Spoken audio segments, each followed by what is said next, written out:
Hey! New studio, same debacle.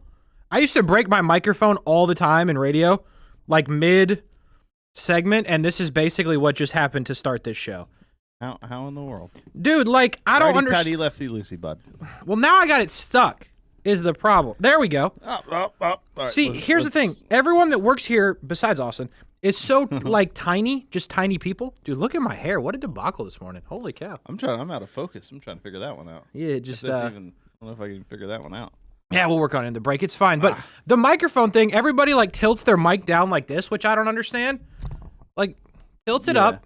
And then the other thing I don't understand. That's the point of the pop filter. You're supposed to, like, speak into it through it to the mic. That's what I'm saying, bro. It's just, I don't know. It just doesn't happen. Good times. If you're talking about radio, I'm glad at least somebody had a good time, because I can't necessarily comment if my times were good or not. But I was definitely there. The mic definitely kept breaking. So some things never change, Robert. Some things never change. This is a show that has no name. Nick in the daytime, Nick in the middle, Nick on the left, Nick Petty. Here with us, Kasey Kuhrts. We take you for the next hour and 59 minutes, really 2 hours, on the Action Sports Jax 24/7 network. We've got fantasy football advice. We have betting lines and props and such. I don't think I can actually call it advice, but we're going to talk betting for the NFL, college football, as well as we take you up to the noon kick in college football for some of those games and the bigger matchups that we will go over as we go along. If you had a MacBook laptop, would you leave work for the weekend and just leave it in the studio, Nick? No. Because the way I see it, I'm not going to name any names, but the way I see it is I just got a new laptop. Free laptop, let's go. Nice job on the focus, by the way. You just got better. Oh, there we go. I'm back now. I got this little Chromebook situation. I think I'm about to have me a MacBook. Thanks to somebody that works here. I'm not going to name any names. Run by the Apple Store and have it factory reset real fast. Real quick. You know what I'm saying? No, I actually didn't see your laptop in here Saturday morning. I don't know what you're talking about there, sir. But, you know, it is what it is. We move. Jags killed me in fantasy, says Robert. Yeah, Jags. You're killing everybody in fantasy. It's bad. There's not a Jag you can trust at the moment in fantasy. I mean, there was going to be a debacle off the rip because the receiver thing, like, you didn't really know what was going to happen. Like, Gabe Davis, there could have been upside there. Christian Kirk, obviously, I drafted in a couple leagues. I thought he was going to be back healthy and back good. Well, that didn't work out early in the season. Then the Buffalo game wasn't good, but it was a lot of garbage time for Christian Kirk. And then last week was good in terms of fantasy. Brian Thomas Jr., I know a lot of people drafted as well. It's been up and down. Not his fault. Fault of target share, fault of just Jags. And then the Travis Etienne thing is becoming kind of a debacle in fantasy when you have Tank Bigsby, who Travis Etienne is still out snapping him and out carrying him, but like Tank Bigsby's making the most of his opportunity. You would think he's going to get more of it. Travis Etienne, I don't know what the deal is there. You're never going to trust Trevor. Evan Ingram, if you drafted him, obviously that's been a bit of a debacle if you don't have Brenton Strange, which Brenton Strange has been sneaky good because of the touchdowns. So the Jags fantasy is bad right now, and there's not much you can trust. And I don't know if there's anything you can trust going into this weekend with the Jags. I mean, I have to start Travis Etienne. I have no choice because that's all I got at that position. I got Christian McCaffrey. He's too busy getting his Achilles and whatever worked on in Germany, so he ain't playing football for me, which is a debacle. And then, yeah, I got Travis Etienne. So, yeah, the Jags fantasy stuff is just bad. Not good at all. We do have fantasy picks coming up in a little bit. We will talk some fantasy. If you're in the chat, YouTube, Facebook, Twitter, Twitch, throw a fantasy football comment in there. We will get to it as we go along. Best bets for every NFL game is where we'll start, where we'll go. Listen, I'm a man of telling you where I screwed up. Last week I screwed up a lot. I don't know what happened, but it was not good. And here's the thing, like, it is my fault, but at the same time it's not. Because everything was like right there on the brink of greatness, and then just didn't happen. Andy Dalton, I had over, was one of them.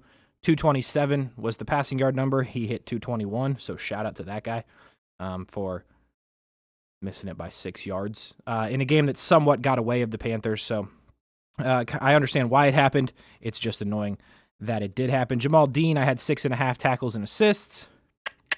Missed it by 1, so shout out to him for not getting one more tackle in the football game. Robert says, Kirk, all Colts do is dink and dunk in the middle. The Colts, I mean, yes. The Colts receiver thing is basically the same thing as the Jags, by the way. I know you didn't ask, but we talked about this last week. Somebody was in the chat. The Michael Pittman debacle, up until last week, he was not getting the football. He was not getting targets. If you didn't have Alec Pierce, you weren't getting any points from the Colts receivers. Nick took that to heart and picked up Alec Pierce, and he's in your lineup, is he not? Yeah, he is. Yeah, that's just bad. It's terrible. It's amazing. I'm sorry, 80 points in this league, man. That's all I want to get this week. Yeah, I thought my teams were bad. That team is terrible that you were showing me. I need like 7 IR spots where I can just pick up like other guys up where I might have somebody. He's bound to get hurt on the weekend for some random reason, whoever I pick up midweek. Oh, yeah, he just doesn't get on the plane. He's going to sneeze and be out. Yeah. That's where Nick is. He's picking up Alec Pierce. But with Pittman, first 3 weeks of the season, 4 catches, 31, 3 catches, 22, 4 catches, 36. This is a guy that people drafted in like second and third rounds. Yeah.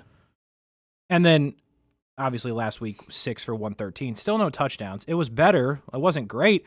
But part of that is Anthony Richardson. Part of that is Michael Pittman's good, so they're covering him. And I don't think you really trust Anthony Richardson to make throws in tight windows because we've seen throws in not tight windows get intercepted. So that's a whole debacle. Josh Downs comes back, who is a quality receiver, plays in the slot, gets plays. They run the football. No Jonathan Taylor in this game, so there is that. But the Colts receiver thing has been just about as bad as the Jags receiver thing in terms of fantasy.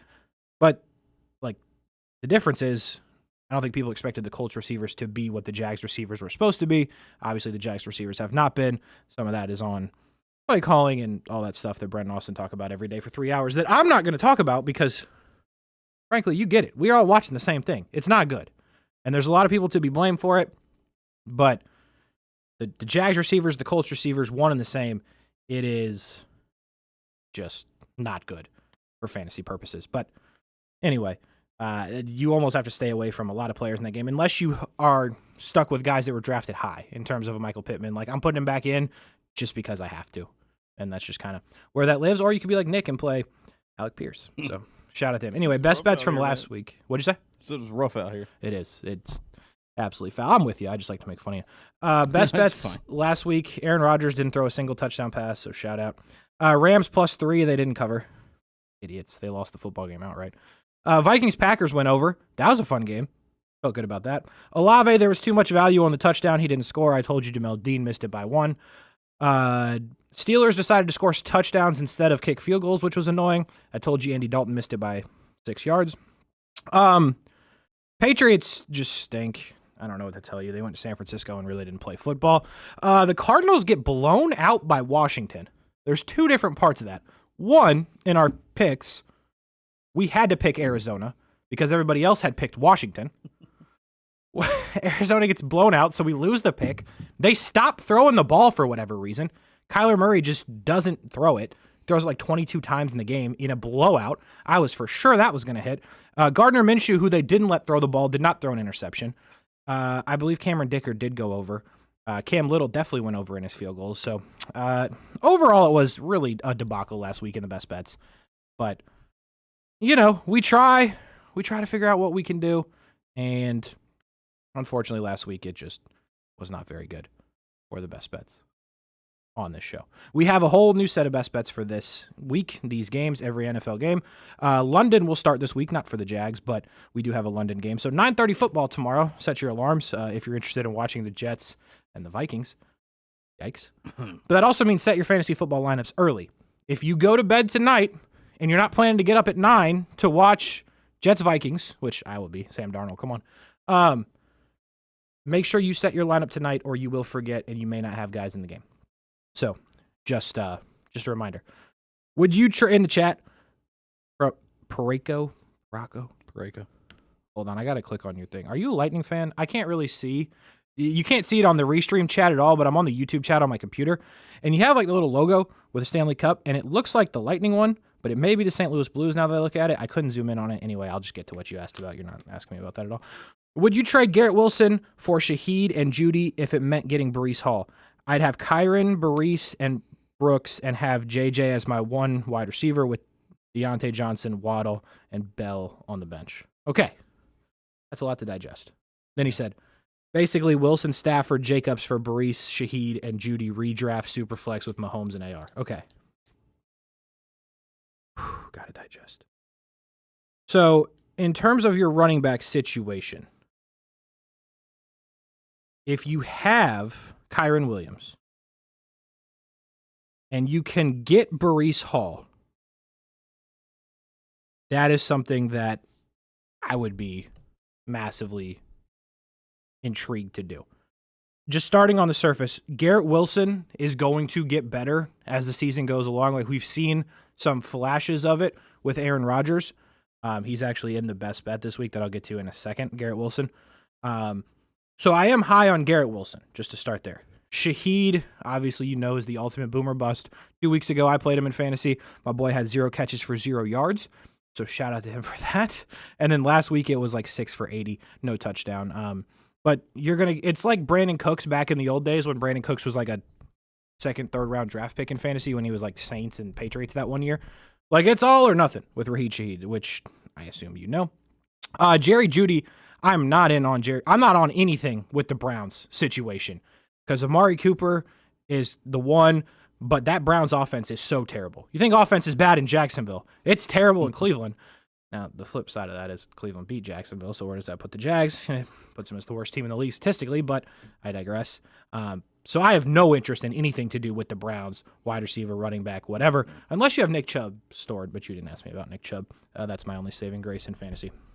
So, would you trade Garrett Wilson for Shaheed and Jeudy if it meant getting Brees Hall? And you already have Kyron Williams? I would, to answer your question. Yeah, I think it's a fair trade or a good trade. Because Brees Hall is the best player for my money in that. You already have Justin Jefferson. Waddle, which is tough without a quarterback in Miami. So, Deontay Johnson looks like a whole different player with Andy Dalton at quarterback. Tank Dell is good. So, yes, I would say if there's a scenario where you end up with Brees Hall and pair him with Jefferson and Kyron Williams, I think what you're looking at that point is the best wide receiver in the game. And then for fantasy purposes, I think you're talking 2 of the top 5, maybe top 4 running backs in fantasy for what I think it will end the season with. So if giving up Garrett Wilson gets you Brees Hall in any way, I would do that, yes, because you're kind of set with the other stuff you have. So that was a long way to answer that question, but I had to digest kind of what was happening there. But yes, if you can end up with Brees Hall, I absolutely would, because dog. No other way to put it. Dude is absolutely a dog. Back to the best bets. Again, fantasy questions, feel free to put them in the chat, and we will get to them as we go along. Back on the Jets in terms of the best bet, like I said, playing in London, 9:30 a.m. My computer is absolutely having an aneurysm as I try to pull up the Google Docs. But that's fine. Okay, they are playing the Vikings. It is 9:30 a.m., and it is in London. And I do go Garrett Wilson for the best bet. Over 4.5 catches. It's an alt line. The real number's 5.5. I like 4.5 better. One, because it's safer. Granted, it is minus 165, so you have to pony up a little bit. Over 4.5 catches in 3 of the 4 games this year. In terms of the target share in all of the games, 11, 6, 9, and 8. So he's getting plenty of targets. He's going to catch the football. Vikings are going to score, making the Jets going to have to score. They will run the ball their fair share. I understand that. But, I mean, I think 5 catches for the number 1 receiver on the Jets is a no-brainer. I like Garrett Wilson 4.5. Again, you got to give up a little bit just to get that alt line and move it down a catch. I just think it's safer. Minus 165. You can still make some money there. You just got to pony up a little more. But Garrett Wilson over 4.5 catches is the best bet I like in that game. Will you be getting up at 9 o'clock to watch Jets-Vikings? No. No, you'll be out? Well, I'll probably be up, but I'm not going to get up to watch that game. Really? Yeah. You're going to be up but not watching? Yeah, I'll be getting other stuff done. Like what? It's Sunday. Football. Well, yeah, but I got other stuff I got to get done. I got to probably like meal prep. I got to do clothes. I got to wash laundry. I got to do laundry and other stuff. I guess I could watch it. I don't know. I don't care about the Jets nor the Vikings. I would take the under on that line. I wouldn't take the over because unless Minnesota's defense doesn't show up like it has in previous weeks where it's shut down, what you could say is the most loaded passing offense in the league in the Niners. They could shut Wilson down. They could shut the Jets' passing offense down, and he doesn't get 4 catches. You're against me here. 5 catches. You're against me here. Yeah, I mean, there's the chance. It just depends. Do they show up again, or does Rodgers flip the script from last week where they couldn't do anything? The cadence was off, and they figure it out, and they start, they get back into a rhythm. If they're in that rhythm, yeah, I would take the over 5. But I don't know how the Minnesota defense played last week. Let me tell you, by the way, the Jets last week was absolutely terrible. If you didn't see that awful. against the Broncos, nobody scoring touchdowns, just really ugly, not good for either team. I just think there's too many targets. Like, at some point, it's going to pop. And I have a hard time believing the Jets are going to go out there and score 10 points or 12 points, whatever it was again. I tell you what, hold on. All right. Looking at... All right. Give me the good news. With me or against me? If you were against me last week... I think I'm moving towards being with you. All right. Love that for me. It's too good. Yeah, I'm going to go with you. So, all right. Oh, wait, hold on. Oh, my gosh. Yeah, I'll go with you. 3 receivers for the Packers had 5 or more. You had Dontavian Wicks. He had 5. Kraft had 6. Reed had 7. There you go. So 3 guys with 5 or more. Looking at the stats, yeah, I'll take it. Now, I will say there's a lot more to like on that Packers offense, I think, than the Jets offense, so there was more to account for. But I just think Garrett Wilson's good. I think it's 5 catches. It's not that much for the number 1 receiver on the Jets. Again, it does have to do with the Vikings. But, again, the bigger part of this, I think, is the Vikings are going to score. And if it does get ugly, Garrett Wilson's they're going to feed it to him. Yeah. So, I think it makes a lot of sense. 5 catches. Take the over on Garrett Wilson. I say so with a whole heart. Nick says so with stats backing it, yes. Why not? In the chat, that's how I feel too. I'd be downgrading from Wilson, but to have Kyron and Brees would be awesome, and Deontay looks really good. And Waddle with Tua back in Week 8 isn't a bad wide receiver too either. Agreed. Yeah, if Tua comes back in, and when Tua comes back in, yeah, Waddle immediately, in my opinion, goes in the lineup. Tank Dell is sneaky, obviously. You said you would have him. And then Deontay Johnson is a lot better with Andy Dalton, as are all of the Panthers. So, yeah, Kyron, Brees, Justin Jefferson, you said you had Mahomes. I'd be all over that. I think that makes a lot of sense.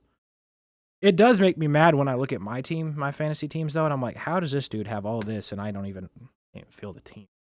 Zeus White. Zamir White, one of the worst fantasy picks of all time, by the way, this year. Shout out to the Raiders for lying to us about that. Gonna be our lead back.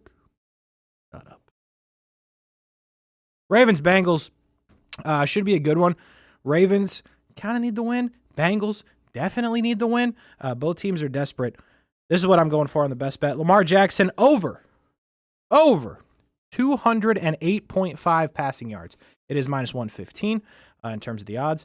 He has gone over that number, 208.5, so 209, in 3 of 4 games against the Bengals since the 2021 season. He has missed some with injury, but in 3 of 4 of those games, he's gone over that 208.5 at 209, and they've been way over. In the ones that he's gone over, we're talking 260. There's a 240 in there, so it hasn't really been close.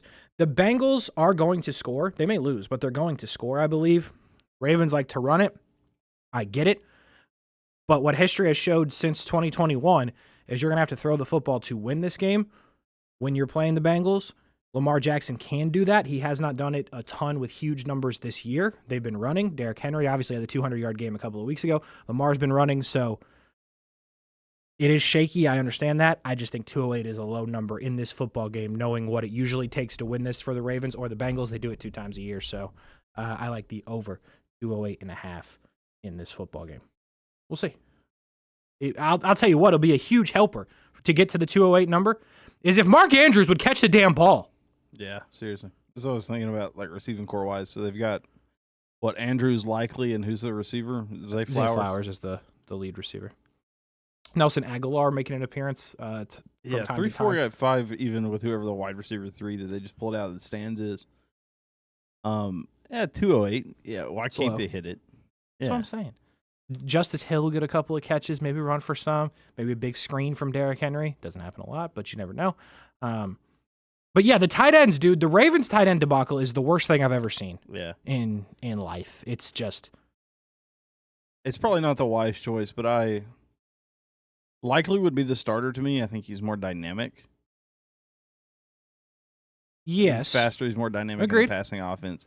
But I understand why Andrews works with the running game. He's probably a better blocking tight end. The fall of Andrews has to be studied in a lab. Like when he got hurt last year, he's a top 3 fantasy tight end. Yeah. Real tight, like not even just real life tight end. They don't even throw it to him now. And when they do, he doesn't catch it. Like, It is odd. it absolutely needs to be studied. He is a good blocker, which, listen, man, I understand it matters in football. That's cool and all. I don't get a damn fantasy point for a block. Yeah. I need you to catch the ball, preferably in the end zone, twice a game. 2 hands and tuck it. Anything. I mean, it's painful watching the Ravens when you have both tight ends. It's dynasty. But No. I got both tight ends, dynasty. Neither of them get the ball. So stupid. Absolutely stupid. So anyway, Lamar, 208.5. Give it 209. Go over. Hope for the best. That's what I'm going to do. I got offered Wilson and Stafford for Rice and Pacheco the same night Rice got hurt. Didn't waste much time accepting that. Oof. Yeah, that was dangerous. That's dirty work. Yeah, that is dirty work. He says, also, Illinois could have won that game last weekend. I'm still salty about that.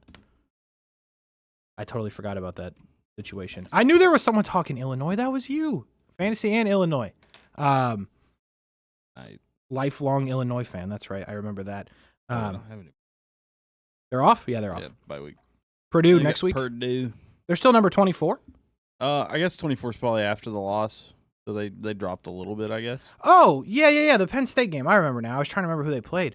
That, I meant to text you about that. That was a good call by you. So, Me? yes. If you would have, I know you didn't, but you had said on this program, take the points with Illinois, which hit, and you said they might win it outright. And I understand they did not. But wasn't it tied at halftime? Or like a 3-point game at the half? Like I remember seeing. Yeah, 7-7 at half, and then Penn State rolled 14 in the second, 7 in the third and fourth. Yeah, like now don't get me wrong, I didn't watch the whole game. I watched bits and pieces because I was watching Georgia, Alabama, just to keep it real. But I had the YouTube TV 4-box until I got sick of the 4-box having like a game that was 60-point, just debacle in the top left. And I was like, I'm going to Georgia, Alabama. But yeah, I mean, Illinois, sneaky good. Like you were on that, I think, a couple weeks now in a row. Penn State is basically what Penn State is. Not that great. Yeah. They're a fraudulent 7. They'll get in and bounced out the first round. I mean, they still got to, what do they have left for Penn State? We'll do more college. I mean, they got to go to USC coming up, obviously Ohio State, Washington. They ain't going to, they're going to lose a couple times in the regular season. Wisconsin, I feel like prior to the drubbing the other week, I think, by USC, I'd have felt better about Wisconsin. Sure. It's hard to feel Penn State's going to be a loss. USC's a good chance to be a loss. Ohio State will be one. Wisconsin, Washington's terrible. Purdue, maybe. I think they're a 2-loss team in here, at least USC and Penn State, and they'll drop another one and go to 9-3. Yeah. They struggled with Kent State early in that game that they had a while back. They won 56-0, but they struggled very early. Tennessee would never, right? No, we were punting or onside kicking in the first quarter. They were onside kicking in the first quarter against Kent State? Mm-hmm. That's the scummiest thing I've ever heard in my life. They won 71-0. Yeah, they were onside kicking in the first quarter. That's so foul. It wasn't the coach's call. After it was the kicker saw the cut him. Cut him. The kicker saw the kick return formation, thought, you know what, I'm just going to put it right in that spot. You are a scumbag. You are a scumbag. That's all I'm saying. Yeah, Illinois sneaky good. I think Syracuse has still got some fight left in them. Agreed. More college in the second half of the show, by the way, but got to keep going through the best bets in the first hour. Bills-Texans should be a good one. Bills, not good last week. Texans really should not have won last week. 1,000 penalties, it felt like, against the Jags. But Jags, right? Jags. So the Texans somehow win the football game. No Khalil Shakur in this one for the Bills, who I'm a big believer in. Picked him up in my fantasy leagues because times are tough for your boy in fantasy, but he will not play in the football game. This one has to do with Josh Allen. Josh Allen, the quarterback. I guess I can't say that anymore because now it's Joshua Hines Allen for the Jags. But Josh Allen, the quarterback, over 30.5 rushing yards, minus 120 on the line for that. 31 feels like a no-brainer. He's gone over that number in half the games this year. One game he did not go over was the Jags game, in which they were up 37 in the first half. So you didn't really need to run or do anything to put yourself in danger in that football game. I think he had like 4 rushing yards in that. So really, in my opinion, he's done it in 2 of 3 games that were close this year. No Shakir, I think, makes them run the football more. Texans are going to score, I believe. Bills are going to need to score. Josh Allen is the ultimate weapon. 31 rushing yards seems like a no-brainer for Josh Allen in the football game. Should be a good one. We'll see. Panthers, Bears. Hold on, let me check that chat. In the YouTube for fantasy, Tyler Conklin, who will play for the Jets. He was a guy, I screwed this one up with Conklin. Who's Parkinson? Rams, I believe. Oh. The Conklin is interesting, and I'm glad you brought this up. I sat on Conklin last year in Dynasty early, like when Aaron Rodgers was before the season, when he was going to go to the Jets and that was becoming a thing. I sat on Conklin because I was like, this makes too much sense. Aaron Rodgers in the tight end. I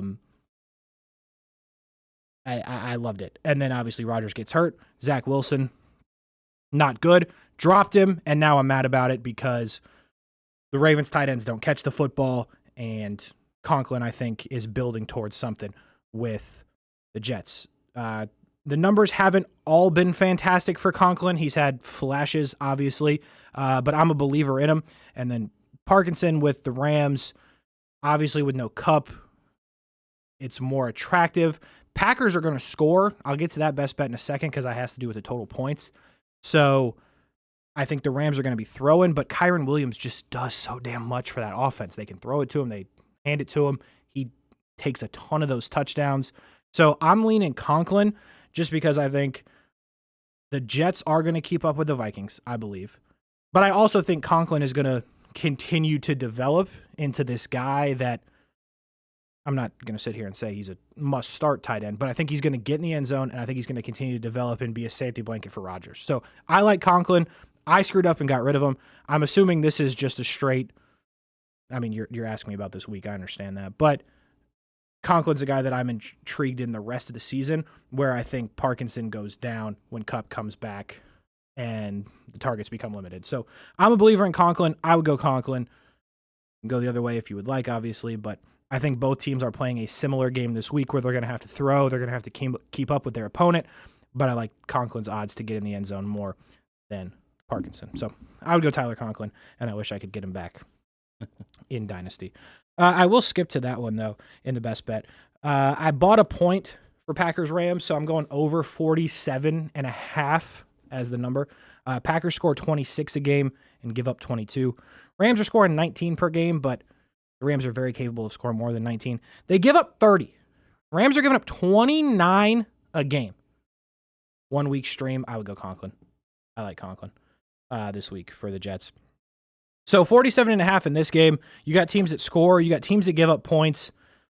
Got to go to LA. I understand that. I think there's going to be points. I think there's going to be passing and all kinds of stuff in this game. 47.5. I think both teams are scoring. I think both teams get over that. Minus 125. Because I did buy a point. It is 48.5 most places for Packers-Rams.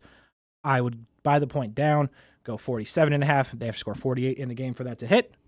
And that's the number I like in that game. Panthers-Bears. Roscoe Johnson. I don't have DeAndre Swift in fantasy, so it's fine. But every time I'm watching like the fantasy feed of what's happening, I feel like I'm seeing Roscoe Johnson get carries left and right. In the last 2 games, he has gotten an uptick. He went from 0 carries in week 1 to 8 and then to 9. He's playing like 50% of the snaps. So it's not a straight split, but he's gaining more playing time for the Bears. The rushing number is 29.5 in the football game. His 2 games this year outside of the zeros that he did have. His last 2 weeks, he's gone 26 and 30. So one of those goes over, one of those does not, obviously. Panthers, they're going to throw it a little bit, but I think you're going to be in position to run the football if you're the Bears, if you're the Panthers. Roscoe Johnson continues to be on the field. Minus 115 is the line on that. So Roscoe Johnson over 29 I was about to say maybe it's Roshan. He's right. Go Instead with of Roscon. All right, Roscon then. Roscon it is. 29.5. I'm going to keep it real. I don't care what his name is if he gets 30 yards rushing. I'm going to just be honest with you. And if he gets 30, I'm calling him Roscon. If he doesn't, I'll go back to calling him Roshan. That's all I'm saying. Anyway, 29.5 going over on that. One more and then we'll break. Browns Commanders. I'm going back tackles and assists. So I'm all in on the tackles and assists prop. Love it. Commanders, again, as mentioned, sneaky good. Like good. Makes me mad every time I watch them, because when you watch that and then you watch Jacksonville, I go, how in the hell is this team good and Jacksonville is not? It's actually the number one part of my frustration for the Jacksonville Jaguars. A team that picked second overall, one of the most dysfunctional organizations in football the last how many ever years you want to pick. And they're winning games. They're going on the road and blowing people out. It infuriates me like no other. But they go play the Browns, or the Browns come to them. The Browns are absolutely terrible. One of the worst teams in the sport. Beat the Jags, though, so shout out to them for that. Benjamin St. Just. Ever heard of him? No. He's St. Just? I don't know. I think. Hold on. I gotta look this guy. Juste. Just. No? Wait, what? St. Just? He's a corner from Minnesota. He now plays for the Washington Commanders. He was second or third round pick a couple of years ago. He's been good for them, but again, we're doing regardless of the name. I don't really care what you want to call him as long as he has St. 5. Just. Yeah, that's what I'm saying. Like even though Wikipedia says it, St. Just. Thank you. 4.5 tackles and assists is the number. Going over. 3 of 4 games this year, he's gone over 5 or more tackles in the football game. But the reason that I'm really in, 100% of the defensive snaps played. 100. Bro's not in. Yeah. He's only got to make 5 tackles and assists. It's cake, I think. He's done it. Now, the Browns, again, stink. I want to make sure I hammer that point home. And when you are a corner, you kind of need him to throw the football for you to get those tackles, unless you're just a monster in the run game, which it's been a lot of tackles on the outside and stuff for Benjamin St. Just. So need him to throw, need him to get the tackles, but 5 feels like an easy number to hit for a guy that's done it in 3 or 4 games this year and continues to be on the field for the Commanders legitimately every single play on the defense. Before we go to break, we'll go as we go to break. I'm going to address the chat, but just so you know, Nick, we'll go the Young and Norvell show picks, which I will kind of address in a second. Their NFL picks as we go to break. Just back in the chat, for Rayco, I took Garrett Wilson to get 110 yards at plus 900, hoping the Vikings pass defense has a breakout game. I don't hate that. I don't hate that at all. 110 is a lot of yards. Plus 900, though, is super intriguing. Like, I like stuff like that because people always do the dumb, and if you do this is cool. I know probably this is what Nick would be doing if he was living on the Hard Rock app like some of us. The 66 leg parlays that I get people texting me nonstop, my friends. Yo, if this guy scores and this guy scores and then he does a backflip and then we punt it 16 yards, I'm like, dude, you're never hitting crap like this. Like, if you want to do stupid, crazy stuff, like, do long shot things that's just one, like your example. And I don't think yours is stupid and crazy, Pareko, if that is how you say it. 110 yards for Garrett Wilson is something that can absolutely happen. Unbelievable odds to return it. And again, like, you're not getting 110 yards in one play, but Garrett Wilson is the type of dude that'll break a 60-yard play, and then all of a sudden you're really living it.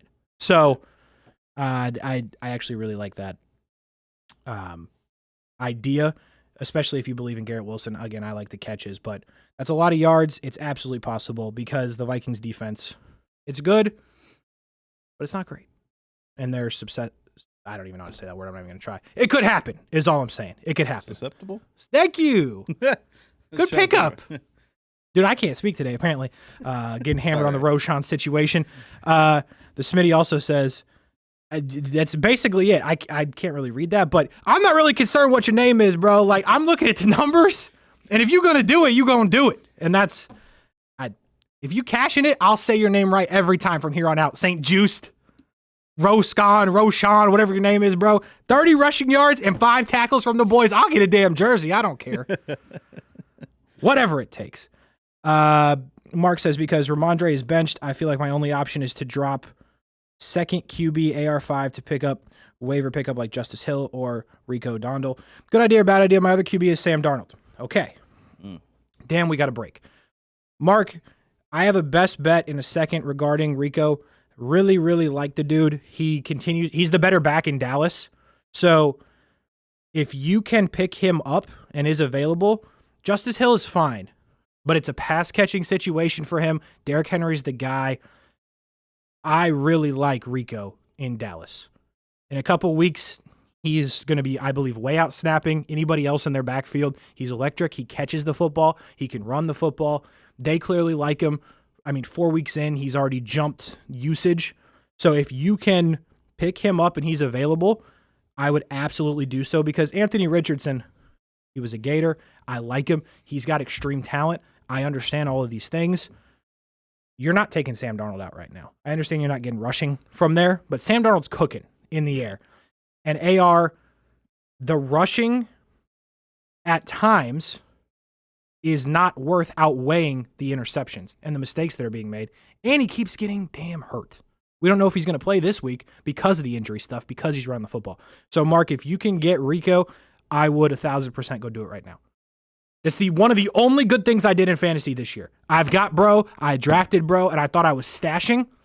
And really, when I drafted, I was like, I got McCaffrey, bro. We're cooling. I stashed Nick Chubb. He's coming back. And now I'm relying on this dude to save my season. So I would absolutely pick him up if you can. I don't hate Justice Hill. I just think there's so much value on Rico for me. You're welcome, Mark. All right, Young and Norvell NFL picks. Here's the deal. We got picks throughout all the shows on the Action Sports Jacks 24/7 network. Miller and Moulton in the mornings. Brent and Austin in the midday. Young and Norvell in the evenings. And then us, we all compete against each other. A little four-way pick situation. We are getting slapped because Nick sucks at the picks. We'll get to ours in a second. What? Whoa. Just not good. So anyway, Terry Norvell, Patrick Young, and producer Zach make their NFL picks for the week. We will do ours. We'll share Brent and Austin's and Miller and Moulton's as well. But as we go to break, these are the picks that Young and Norvell are going with for the games this week. All right, let's go to the NFL, guys. Zach's favorite team, the Carolina Panthers. Don't associate me with that franchise. And I know you love you love Carolina. The Bears -4, so they're giving more than a field goal away. Zach did not appreciate that comment. Zach, your Panthers versus the Bears. Where do you think we should go as a team here? Oh my man, I would ask where this game is being played, but I literally don't think it matters at all. Man, as long as Andy Dalton is starting, though, I'm going with the Panthers. They're getting 4 points. I'm going with the Panthers because I think I remember hearing that their offensive line is actually pretty good. They have been. They have a good offensive line, and obviously they lost last week, but they are a completely different team with Andy Dalton back there right now. Mm-hmm. By the way, I looked this stat up. In the history of the Jacksonville Jaguars, 30-year history, they have never been the sole team with no losses as they are now. That's a terrible stat. Undefeated. I totally disagree with you guys. I would take the Bears winning by more than 4, but you guys boxed me out. I'm putting another asterisk. We're taking the Panthers. I don't like these asterisks. All right, I got you. Yeah. Well, it's your team, Zach. You're the Panther guy. Okay. Next on the list, we got 2 more guys real quick, and then we'll get to our own picks. Colts. We're not sure about Anthony Richardson. Hip pointer. Will he play? Will he not play? Will it be good or bad for the Jaguars if he plays? And there goes my sheet. So Colts on the road at Jacksonville. I'm showing the Jaguars, according to Brent Martineau, -2.5. So the Jags are the favorite at home. Quarterback issues with the Colts. Patrick Young, give us your thoughts on this game early. Patrick Young, Patrick Young, I need you. We need you, Patrick. Oh, man. There's no way we can go 0-5. Have we gone 0-5 before in the season? I don't think they've ever gone 0-5. Well, we're doing a whole bunch of first. Even in the 1-15 going. season. I don't know. Even they went 1-15 one year, but I think they won a few. What year was that? Gosh. I don't know. I guess they did have to leave 5 I in a was row. alive. I can't say I wasn't All right, alive. quit- 'cause you're the stalling. Jaguars were You're established stalling, after I Pat. was- What are your thoughts on this game? You're Oh, you're stalling. trying to get me to stop talking about other things. Yes. Um, I'm leaning toward the Jaguars getting their first win. That's where I'm leaning. Patrick, speak. yeah. Go ahead. I Make mean, your case. I fear Jonathan Taylor and Joe Flacco. I know. I fear that they have, especially more so Jonathan Taylor. I think he's going to make Joe Flacco better because they. He's have a little run banged game. up now. Huh? Taylor, I think, is a little banged up. I think. Yeah, he got hurt in the game Sunday. Do they Zach? still have Pierce? No, Pierce- that's Texans. That's Texans. My bad. And he missed the game the other day. He missed the game as the running back. Zach. Oh, I thought you meant you- Alec Pierce. Let me hear what Zach says. okay. Says. Well, yeah, I'm Okay. trying to see. So Anthony Richardson he practiced in limited fashion think he today. practiced a So little they bit may this week, try to yeah. put him out there. I like the Jaguars more if they try to put Anthony Richardson out there. Oh He's more yeah, likely they to put turn the Anthony ball Richardson out over. there. If you guys are okay, I'm going to write down Jaguars. And we're Yeah, gonna I give like away 2.5 catching points at home. I do. Yeah, let's go with the Jags. It feels crazy. Minus 2.5, so they got to win by a field goal. or Oh more, God, right? they're giving 2.5. All right. Well, yeah, but Yeah, still, I yeah, think why it's not? so crazy that they're trying to force Anthony Richardson out there kind of hurt when you got a perfectly good veteran quarterback. Yeah. That's proven that he can win. Just like, hey man, sit your butt That's how I down. would feel. Yeah. Sit your butt And- down and- for a little bit. And Yeah. wouldn't you He's hate old. to? He's not long term. And wouldn't you hate to hand the game over to Flacco, and they're down 21-7? You know, and you go, well, Yeah. hey, Yeah. thanks. Yeah, appreciate it. But let's go with the Jags. Okay, final game in our team versus team versus team versus. We have. You guys may have heard about these guys. They don't get much publicity. The Dallas Cowboys. The Cowboys are at the Steelers. The Steelers minus 2.5, so they would have to win by 3 or more. I don't know where to go with this game. Any one of you guys jump in and go. It convince us. Oh, Help. Mike Tomlin coming off a loss, hosting a primetime game at home, only having to give 2.5 points. There's no way I'm going against that. Mike Tomlin, I would like them to win that game by Patrick a Young, lot that more than sounded 2.5, very. honestly. He sounded confident. Patrick. Micah Parsons He not playing either.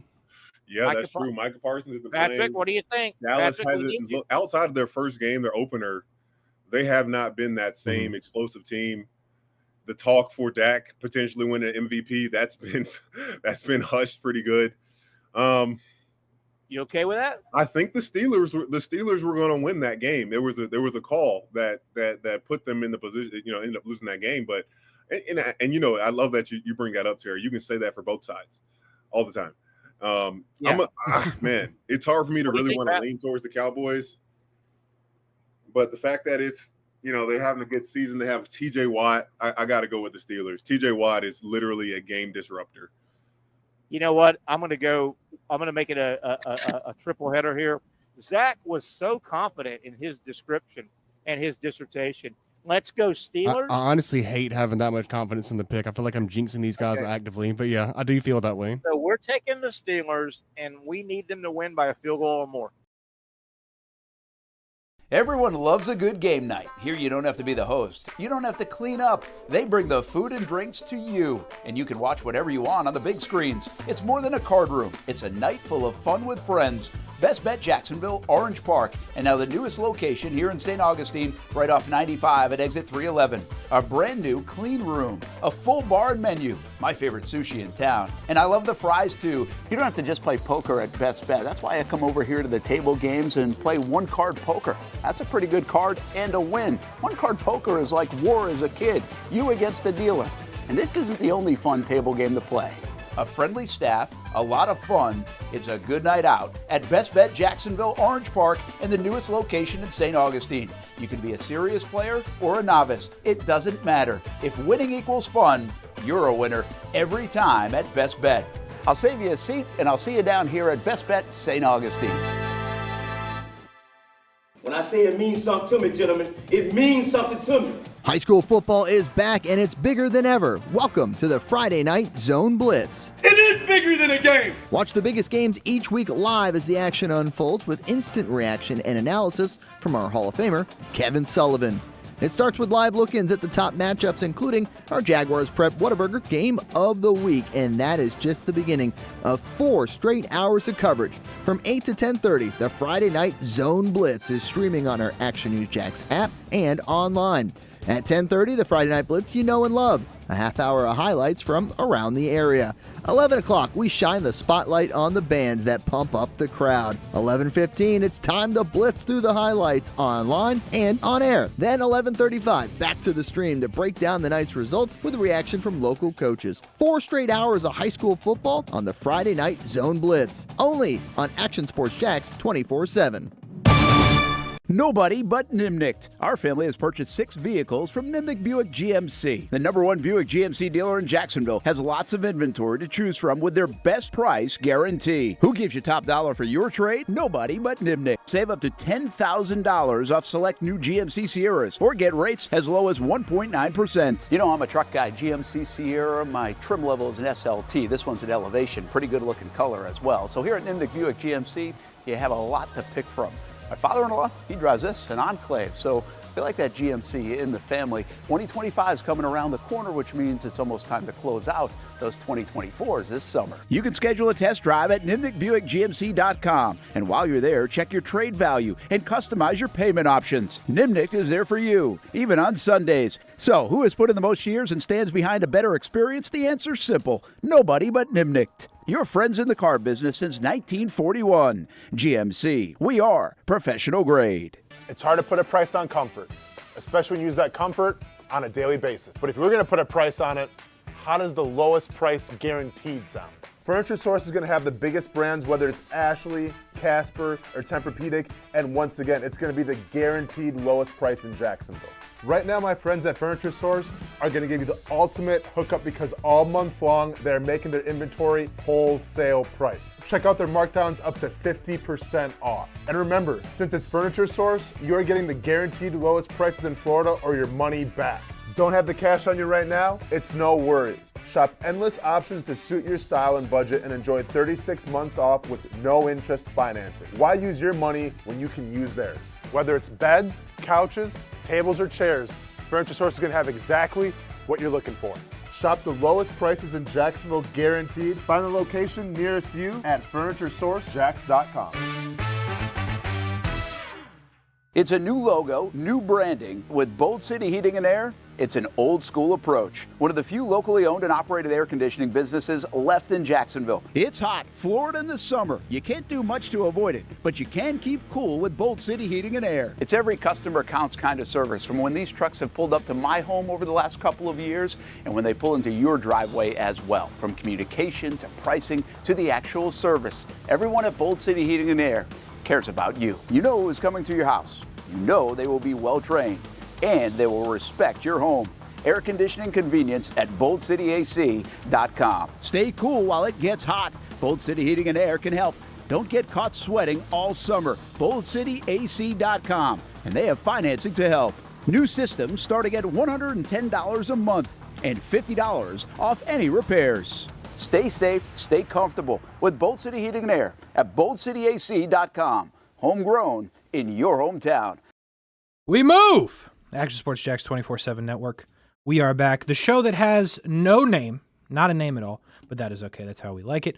Nick Petty in the control room, holding things down on the ones and twos. Couldn't do it without him. I'm Kasey Kuhrts. We take you for the next hour and 12 minutes on the Action Sports Jax 24/7 Network. YouTube, Facebook, Twitter, and Twitch. If you're watching somewhere that's not the network, you can watch the network, actionnewsjax.com. Click on Watch Now, and then, boom, the sports logo. And there will be. YouTube obviously works as well. That's where we're getting a lot of the chat from. Twitch, Facebook, and Twitter as well. Action Sports Jax, wherever you may be or wherever you want to be, is how you can find the station, the content, that kind of stuff. You can find Nick at, what are you at? The Nick Petty? Mm-hmm. Me. With a picture from 2002, I believe, as your profile But if picture. that was from 2002, I'd probably still be in diapers. That's actually a good Kidding, point. but that's a good point. I'd But be it's about definitely 40. a long time ago. I actually had a text and say, "Is that really you?" You said, "Yeah." I said, "Cool." I got the right person. And then you can find me at Kuhrts on Twitter as well. In the break, Cam got kicks. Fantasy question: T. Higgins for Ayuk straight up. Ayuk has been bad, but I believe in the talent. Also, I already have Jamar Chase. If you're getting Ayuk, yes. If you're trading for Higgins and you already have Chase, I would say no. Because you can't do that. I mean, that's just a debacle. Unless you're a diehard Bengals fan, that's your thing. But it's dangerous having all the eggs in one basket, though. Way too dangerous. So, I mean, if you're getting Ayuk to pair him with Chase, I would. I understand Ayuk hasn't been great. I don't necessarily buy into the narrative that now he got paid and he's good. I don't think that'll be the case. I just think slow start. He's definitely talented. And that offense hasn't looked, I know last week was good, but it hasn't looked fully there yet. I know McCaffrey's a big part of that. I understand, but I'm a believer in Ayuk. I like Higgins.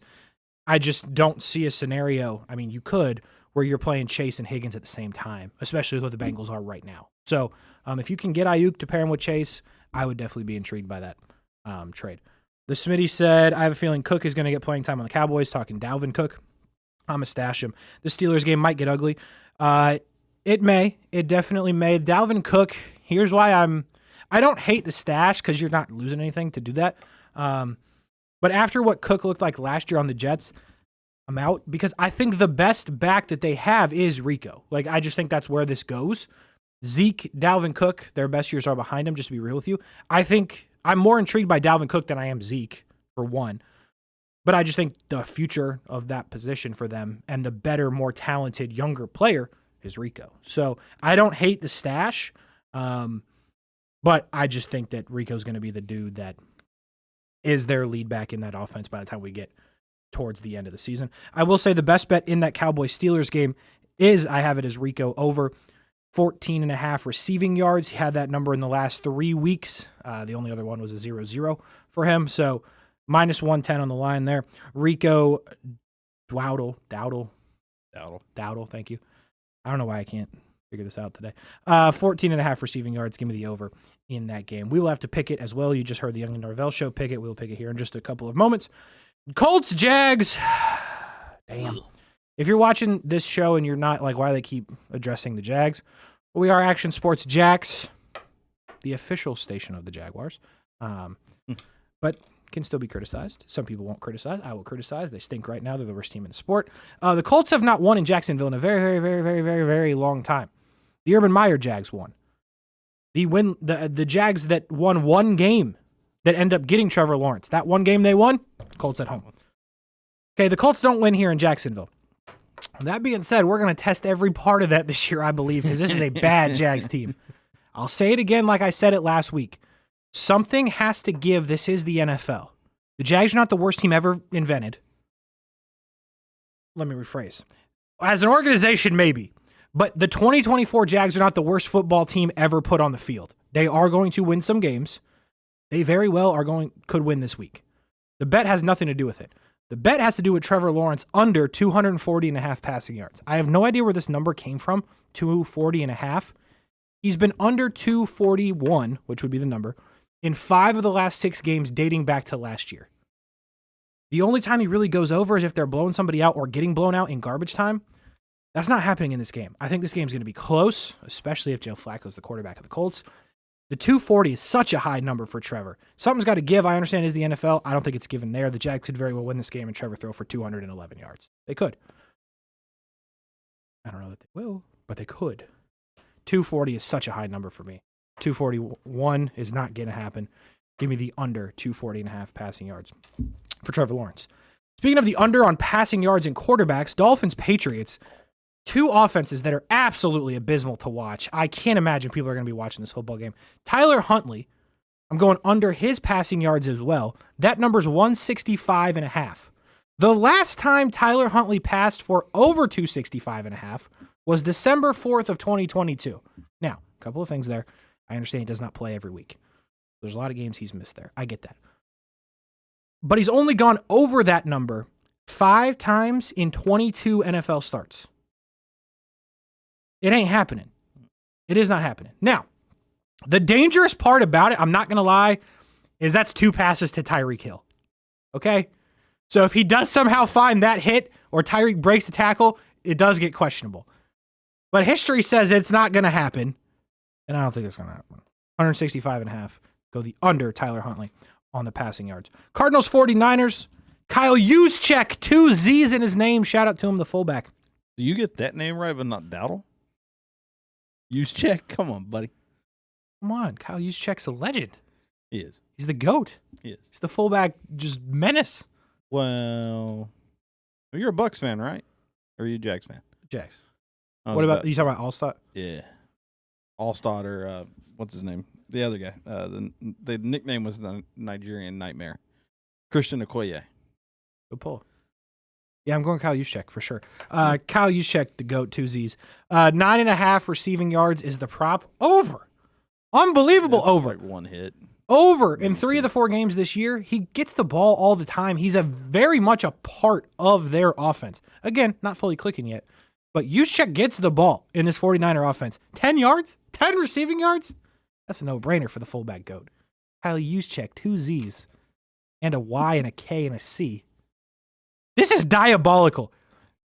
Juszczyk.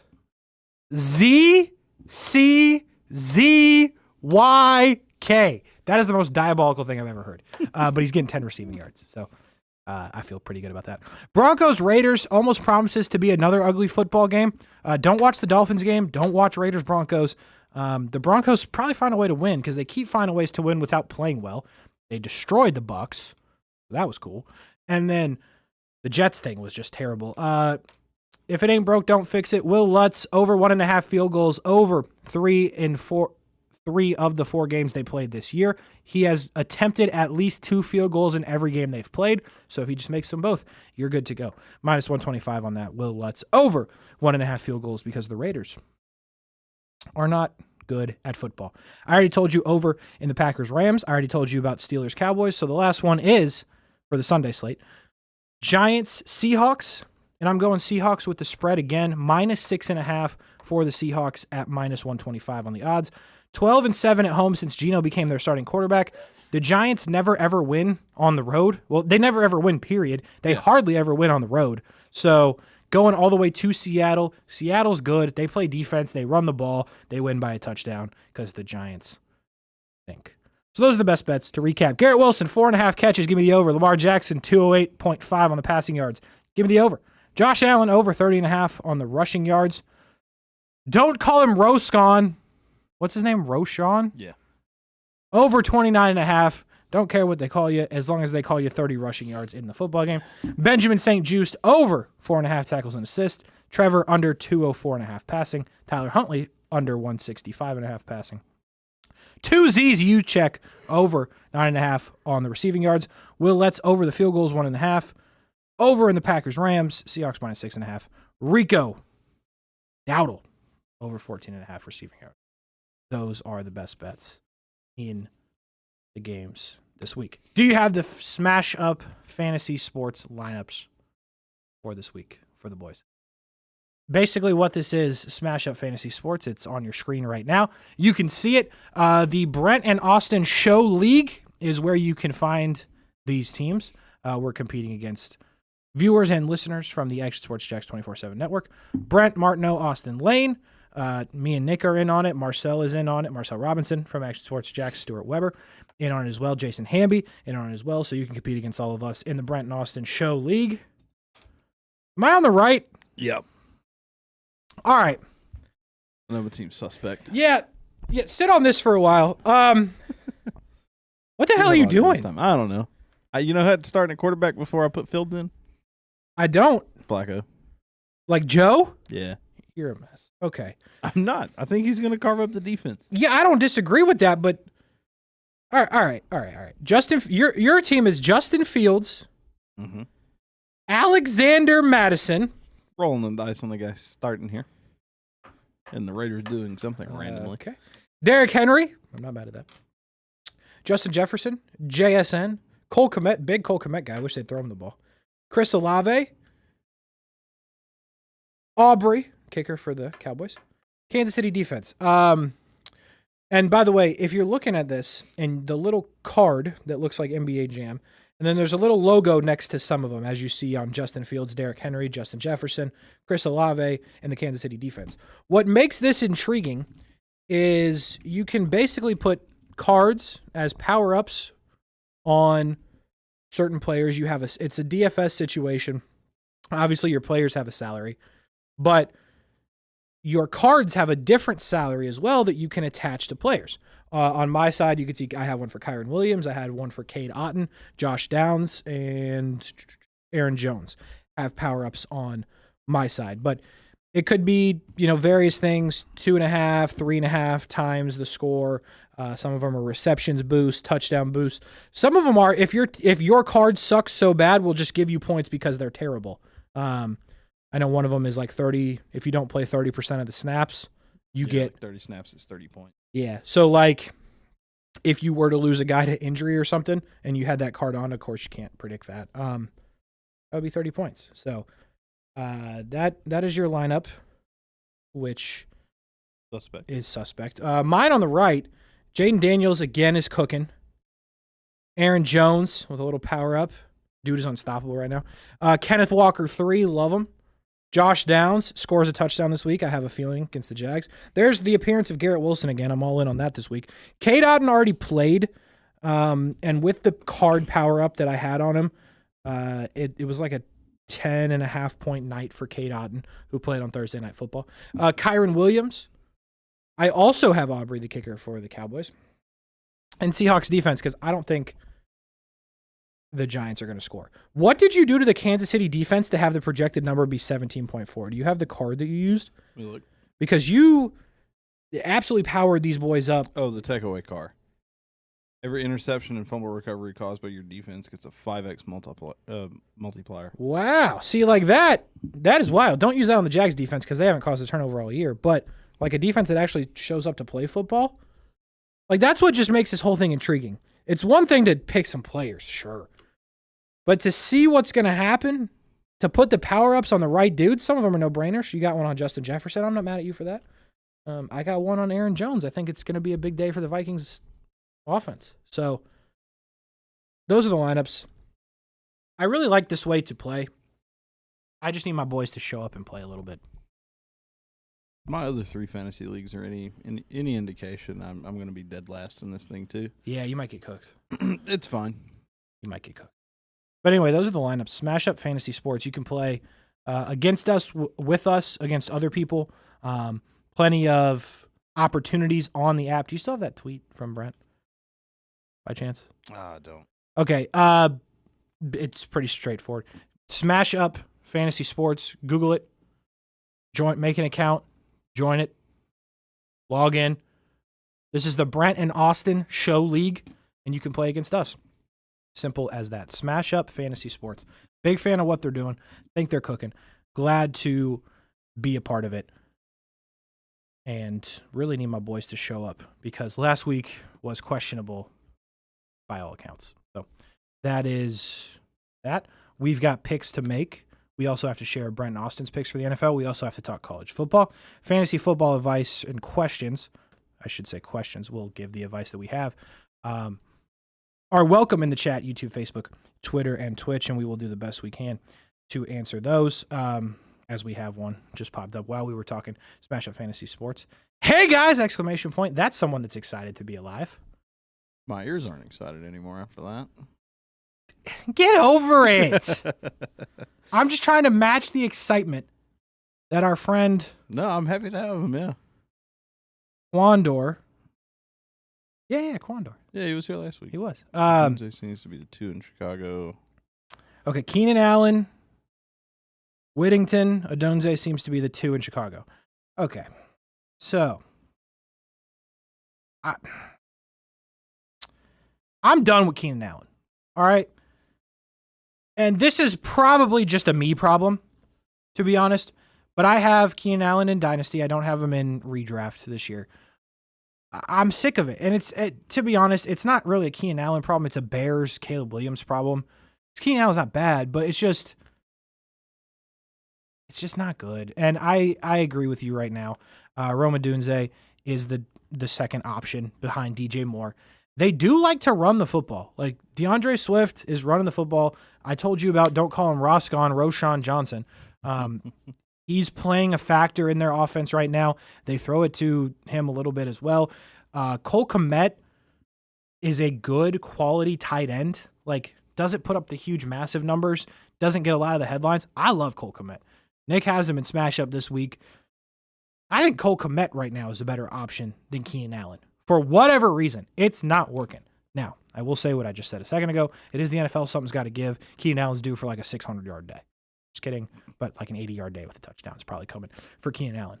But the idea and the theory and all that you're saying with the Dunze being the 2, I definitely agree with you. On the other side of that, when you're talking about Jordan Whittington for the Rams, I said this earlier, someone's got to get the football for the Rams. When you don't have Cooper Kupp, Puka Nacua is obviously on IR. It was a good week last week for Whittington, but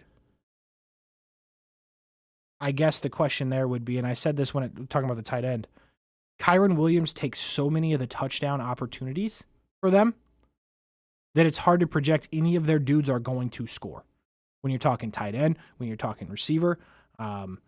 So I think that is the problem with the Rams receivers right now. It's hard to project that any of them are going to score outside of Kyron Williams, who they throw it to and he scores, who they hand it to and he scores on the goal line from 20 yards out. They get it to Kyron Williams basically as much as possible and scores a lot of the touchdowns. So that's my concern with the Rams receivers, but I don't love Keenan Allen. So to answer your question in somewhat of a long-winded idea, if those are your only 2 options, you got nothing else,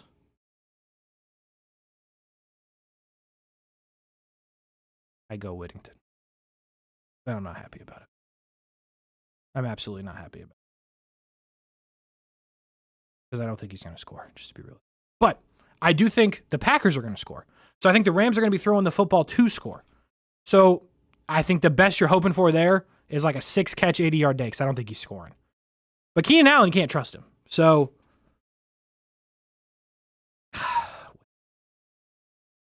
I'm not happy about it. I'm just trying to help. But I don't love it.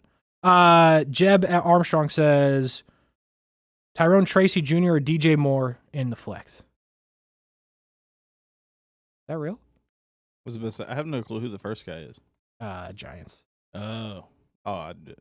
Based on team alone. Like the DJ Moore? Is there 2 DJ Moores? Is there a second DJ Moore that I don't know about? That's what I'm thinking. Why not just DJ Moore? We talking about Bears, DJ Moore?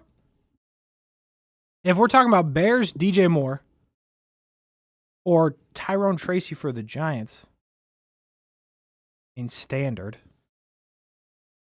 yeah, DJ Moore. Undoubtedly DJ Moore. I must be missing something. Am I an idiot? I don't think so. Well, first of all, I appreciate that because I am an idiot. But yeah, as long as it's the real DJ Moore and I'm not bugging and there's not a second DJ Moore, absolutely DJ Moore. 10 out of 10 times. 1,000 out of 1,000 times. I don't trust the Bears offense, but DJ Moore. 100%. Applecod said, start one, 2-2 Atwell. I'm not laughing at you. I'm laughing with you. Alexander Madison. If you were here a second ago, Nick on the left is a big believer in Alexander Madison. Trey Sermon, Rico Dondal. Trey Sermon will start because there is no Jonathan Taylor, and I forgot to mention that coming in. If you were watching the Young and Norvell picks that we played a couple minutes ago, when they did that on Thursday on their show, Jonathan Taylor hadn't been ruled out yet, so if you saw that and were questioning it, they're not idiots. They just were making picks before that got ruled out. Trey Sermon or Rico Dowdle. I'm going to stay with the Rico Dowdle love. Yeah. I'm going Rico here. Trey Sermon is a very intriguing second option because Jags. And the Jags don't do anything well on defense right now. They were decent against Cam Akers last week. But what's the run defense going to look like? Aren't they missing both Lloyd and... Unconfirmed. Unconfirmed at this time. Ventrell Miller played well last week, though. Yeah. Chad Muma's good enough. So that does intrigue me. Alexander Madison does not intrigue me, mostly because I'm just mad as hell at the Raiders. I'm sick of it. I'm sick of it. I have Zeus White. He's not playing. Madison keeps scoring touchdowns. Like, Madison, to me, your absolutely just holding on to the touchdown possibility. But I don't think we're talking 100-yard day with a touchdown. Like, I think what they've showed us this year is the best case scenario for anybody running the football for the Raiders is like 40 yards and a touchdown. 10-point day, fantastic, but like, I'm not in. Nick's in, I'm not in. Tutu Atwell, again, goes back to the Rams thing. I don't think anybody's scoring outside of Kyron Williams. It just doesn't seem to happen. So I would go Rico Dowdle. I like him. I've said it a couple times today, but I'll say it again. I think he's their best back. I think he's their most talented back as the year goes on. I think he's their lead back. He continues to get more usage in the offense. Good week last week. I'm a big believer in him being good for the Cowboys. Steelers, tough matchup. I understand the circumstances, the situation, all of that. But I think of those options, I would go Rico. I'm playing Rico in my leagues. I like him a lot. So that would be my advice to you. Apple Cod on the YouTube. All right, we got to make our picks. Right? NFL? Yeah. Okay. So you heard the Young and Norvell show. We'll play you Brent and Austin here in just a second. As my phone is being blown up by pictures of pumpkins being painted at my house. My wife and her friend are painting pumpkins at our house. And it's just a debacle. Holy cow. I'm just trying to find the damn picks that we got to make. You're welcome, Applecod. Harry says, as a Devontae Adams owner, I hope they figure out something quick. Watch, he'll sit out all season. So, Harry, as a Devontae Adams owner in every fantasy league I'm in, I hope so too. All right? Listen, if you're anything like me and picked McCaffrey at 1-1, and then we're talking like Devontae Adams and Cooper Kupp back-to-back, do you understand that I thought I had won the league at that point? McCaffrey and I knew the Adams thing was questionable because Gardner, but dude, it's Devontae Adams. Cooper Kupp, I was like, this is it. I've cooked. And then I goof around and end up with Travis Etienne. I don't even know how that happened, by the way. I was like, I did it. I didn't do it. Maybe somebody in that league read the cards right about Etienne and the Jags. Spoiler alert, I didn't do it. Different league, right? Still an idiot. McCaffrey 1-1 again. I'm the clown. Come back to those back-to-back picks in 2 and 3. Get this. This one's even better. I go Travis Kelce, Devontae Adams.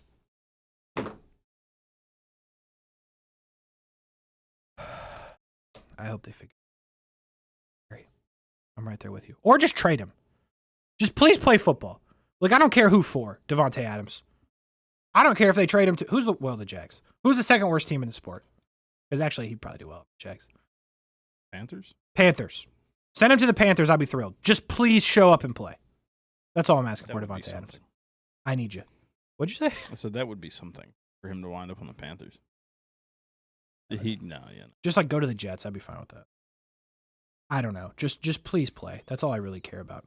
Because I need him on the field because my team is sus. All right, NFL picks. I will tell you Millard Moulton. They are on in the mornings here on the Action Sports Jacks 24/7 network. You can watch their show. Their picks for the NFL are this. They are taking the Bears -4. They're taking the Jags -2.5. And they're taking the Steelers -2.5 for their picks. We played you the Young and Norvell picks. We'll pay you the Brent picks as well. Harry said, dude, I had a second pick and got McCaffrey. I'm losing there too. Dude, I'm right there with you. It's a debacle. I actually, a couple times last week, said the words, I hate football. I want it to end. I hate this sport. I'm going to watch tennis. You can ask my wife. That's real. I said all that. I haven't watched any tennis yet, and I don't plan to. All right. Panthers at the Bears. Bears -4. We talked about this a little bit last night. Are we still in agreement that we're not trusting the Bears offense? I don't think the Bears are very good, and I can't believe we're doing this, but we are picking the Panthers +4, correct? Mm-hmm. Look at us. We trust the Red Rocket. Mm-hmm. Andy Dalton and the boys. Holy cow, no wonder we suck at this. Colts at Jags. Again, I've told you the Colts don't win here under any circumstances. The Jags are the worst team in the sport. Last team without a win.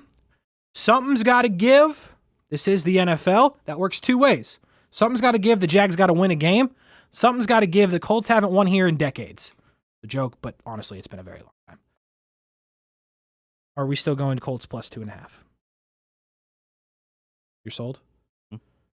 Colts plus 2.5, especially if Joe Flacco plays. I'm with you on that. Without question, I'm with you. The last NFL game, Cowboys at the Steelers. Steelers minus 2.5. I forget what we said last night. I'm not going to lie. Remember our conversations? I want to say, didn't we go Steelers? I believe we did. Because it came down to kicker talk. It did come down to kicker talk. 2 good kickers. Steelers don't score a lot of touchdowns, but they did last week.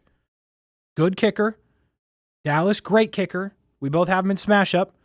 Kicking outside in the conditions in Pittsburgh. I understand it probably won't be too bad, but it's definitely not kicking like it is in the dome. Yeah. But my reason for this is it just feels like the Steelers, like they always play close games, and Dallas is just untrustable. It's been ugly at times for Dallas. Dallas has the capability of winning this game by 25. Yeah. That's an odd number in the NFL, so 24. But you get the idea. I just don't think it's going to happen. I like the Steelers. I like the Steelers at home. The way they play football, Dallas on defense isn't stopping anything. Justin Fields, you have him in smash up, playing well, runs it, even throwing it well. The one thing you can't trust is Najee Harris, because holy crap. Yeah. That's bad. But I trust the Steelers brand to keep it close, and that's where I go. If the Steelers keep it close in the fourth, can they hit a field goal and win?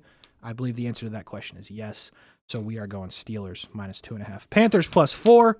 Colts plus 2.5. Steelers minus 2.5 for the NFL picks. We will show you what Brent and Austin are going to do as we head to break on the show that has no name. We go for another 45. We talk a lot of college football on the other side. We have college football picks as well, which we will share with you, share from the other shows. And if you again, have fantasy football stuff, you can still throw it in the chat when we're talking college. We'll get to it. But a lot of college football talk on the other side. We leave you with Brent Martineau, Austin Lane, Jason Hamby. Their picks for the NFL Sunday right now. Panthers, Bears. I mean, I don't know. I'm still not buying the Panthers, guys. I know they've been better with Dalton, but it feels like the Bears are finding ways to win even when they're not great, Austin. Yeah, same. I'm going to go with the Bears here. I think it's at Chicago as well. I am not sold on the Red Rifle and the Carolina Panthers either. Yeah, I mean, you got Deontay Johnson, Xavier Legette still has one of the best accents in the entire NFL. Despite all of that, go ahead and give me the Chicago Bears. Yeah, Hamby, I'm not even going to let you put up a fight on that one. We'll take the Bears. Cowboys and Steelers. This is an interesting game, Hamby. Cowboys-Steelers. I can't figure out the Cowboys right now, and the Steelers are always a mess, but figure out a way to win. 2.5-point favorite for Pittsburgh here, though. Yeah, the Steelers, are they undefeated? No, 3-1 now. I think they lost last week, yeah. Okay. Lost the Colts. Oh, that's right. Okay. Yeah, then I'll have them bouncing back. I unfortunately might take a Steelers win, but not covering. I think this could be one of those games. Steelers need to start fast because if they got to play catch up against the Cowboys, they're not able to come back. But these are the types of games that the Steelers win real close. I don't see it being a 7-point game either way at the end. I'm actually going to take the Cowboys plus 2.5. I don't know if they'll win the football game, but I could see it being the Steelers not being able to win by more than 3 or more. Austin, you like it? Yeah, so here's where I'm at. This feels kind of like a trap because I feel like this is the game that the Cowboys have to win, right? Yeah. Like, I mean, to almost like save their season a little bit. And history has showed us that you should probably back the Cowboys here, but I'm not. I'm not going to back the Cowboys here simply because, well, number one, I had Justin Fields in fantasy last week, 32 points. And when you talk about what the Steelers were doing in the first half, like they were getting dominated by the Colts, and Justin Fields looked kind of like a shell of himself because the identity of the Steelers is just pound the rock, all right, and then throw a pass on third down. But then you saw in the second half when they were down, they actually turned Justin Fields loose a little more, let him be Justin Fields, and it paid dividends. And this offense all of a sudden looked more electric. It didn't look like the Steelers of old where they're just stagnant and just very traditional, pounding the rock with Najee Harris for 50 times. And now you have the wheels of Justin Fields as well. So it's almost like that second half in the Colts game woke something up on their offense where it was actually kind of entertaining to watch. So go ahead and give me that. Go ahead and give me Justin Fields kind of getting the keys now, it seems like, to this offense and not fitting in the system. And also, the Cowboys got a lot of injuries on defense, man. And even when those guys were healthy, their defense wasn't really that great in totality. Now, what does it look like when you have some key cogs out for the Cowboys defense as well?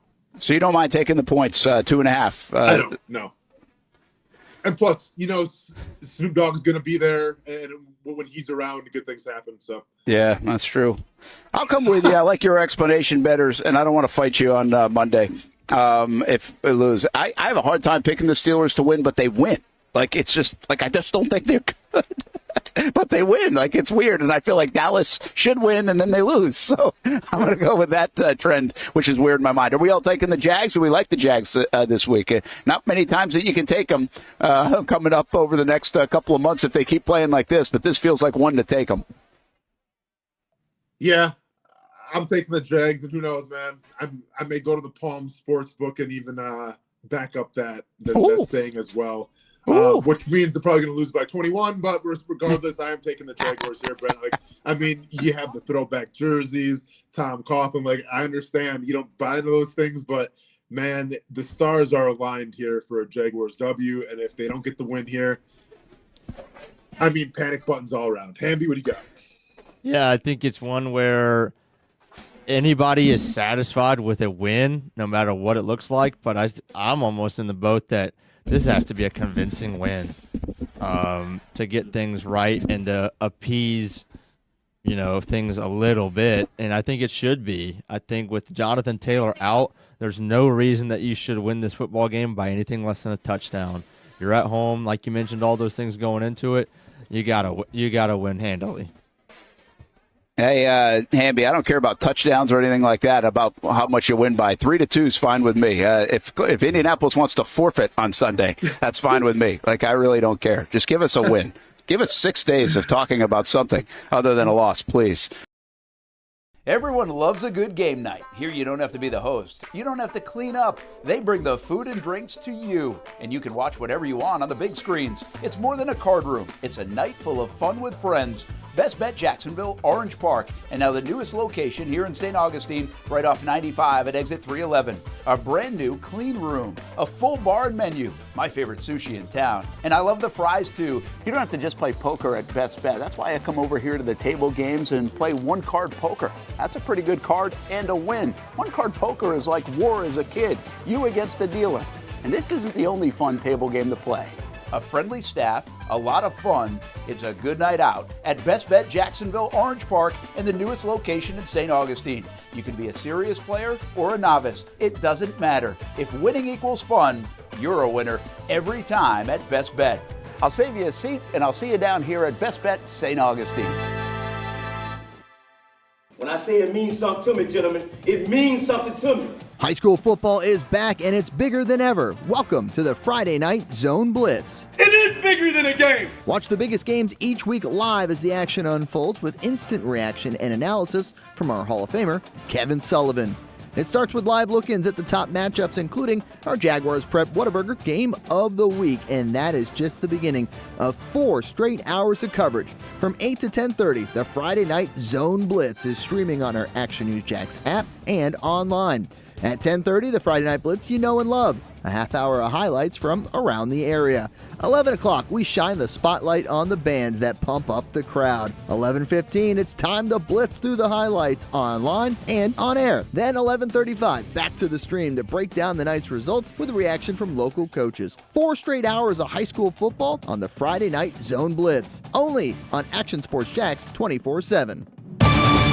Nobody but Nimnicht. Our family has purchased 6 vehicles from Nimnicht Buick GMC. The #1 Buick GMC dealer in Jacksonville has lots of inventory to choose from with their best price guarantee. Who gives you top dollar for your trade? Nobody but Nimnicht. Save up to $10,000 off select new GMC Sierras or get rates as low as 1.9%. You know, I'm a truck guy. GMC Sierra, my trim level is an SLT. This one's an Elevation. Pretty good looking color as well. So here at Nimnicht Buick GMC, you have a lot to pick from. My father-in-law, he drives this, an Enclave, so I feel like that GMC in the family. 2025 is coming around the corner, which means it's almost time to close out those 2024s this summer. You can schedule a test drive at NimnickBuickGMC.com. And while you're there, check your trade value and customize your payment options. Nimnick is there for you, even on Sundays. So, who has put in the most years and stands behind a better experience? The answer's simple. Nobody but Nimnick. Your friends in the car business since 1941. GMC. We are professional grade. It's hard to put a price on comfort, especially when you use that comfort on a daily basis. But if we're going to put a price on it, how does the lowest price guaranteed sound? Furniture Source is going to have the biggest brands, whether it's Ashley, Casper, or Tempur-Pedic, and once again, it's going to be the guaranteed lowest price in Jacksonville. Right now, my friends at Furniture Source are going to give you the ultimate hookup because all month long, they're making their inventory wholesale price. Check out their markdowns up to 50% off. And remember, since it's Furniture Source, you're getting the guaranteed lowest prices in Florida or your money back. Don't have the cash on you right now? It's no worry. Shop endless options to suit your style and budget and enjoy 36 months off with no interest financing. Why use your money when you can use theirs? Whether it's beds, couches, tables, or chairs, Furniture Source is going to have exactly what you're looking for. Shop the lowest prices in Jacksonville guaranteed. Find the location nearest you at FurnitureSourceJacks.com. It's a new logo, new branding. With Bold City Heating and Air, it's an old school approach. One of the few locally owned and operated air conditioning businesses left in Jacksonville. It's hot, Florida in the summer. You can't do much to avoid it, but you can keep cool with Bold City Heating and Air. It's every customer counts kind of service, from when these trucks have pulled up to my home over the last couple of years and when they pull into your driveway as well. From communication to pricing to the actual service, everyone at Bold City Heating and Air cares about you. You know who is coming to your house. You know they will be well trained and they will respect your home. Air conditioning convenience at BoldCityAC.com. Stay cool while it gets hot. Bold City Heating and Air can help. Don't get caught sweating all summer. BoldCityAC.com. And they have financing to help. New systems starting at $110 a month and $50 off any repairs.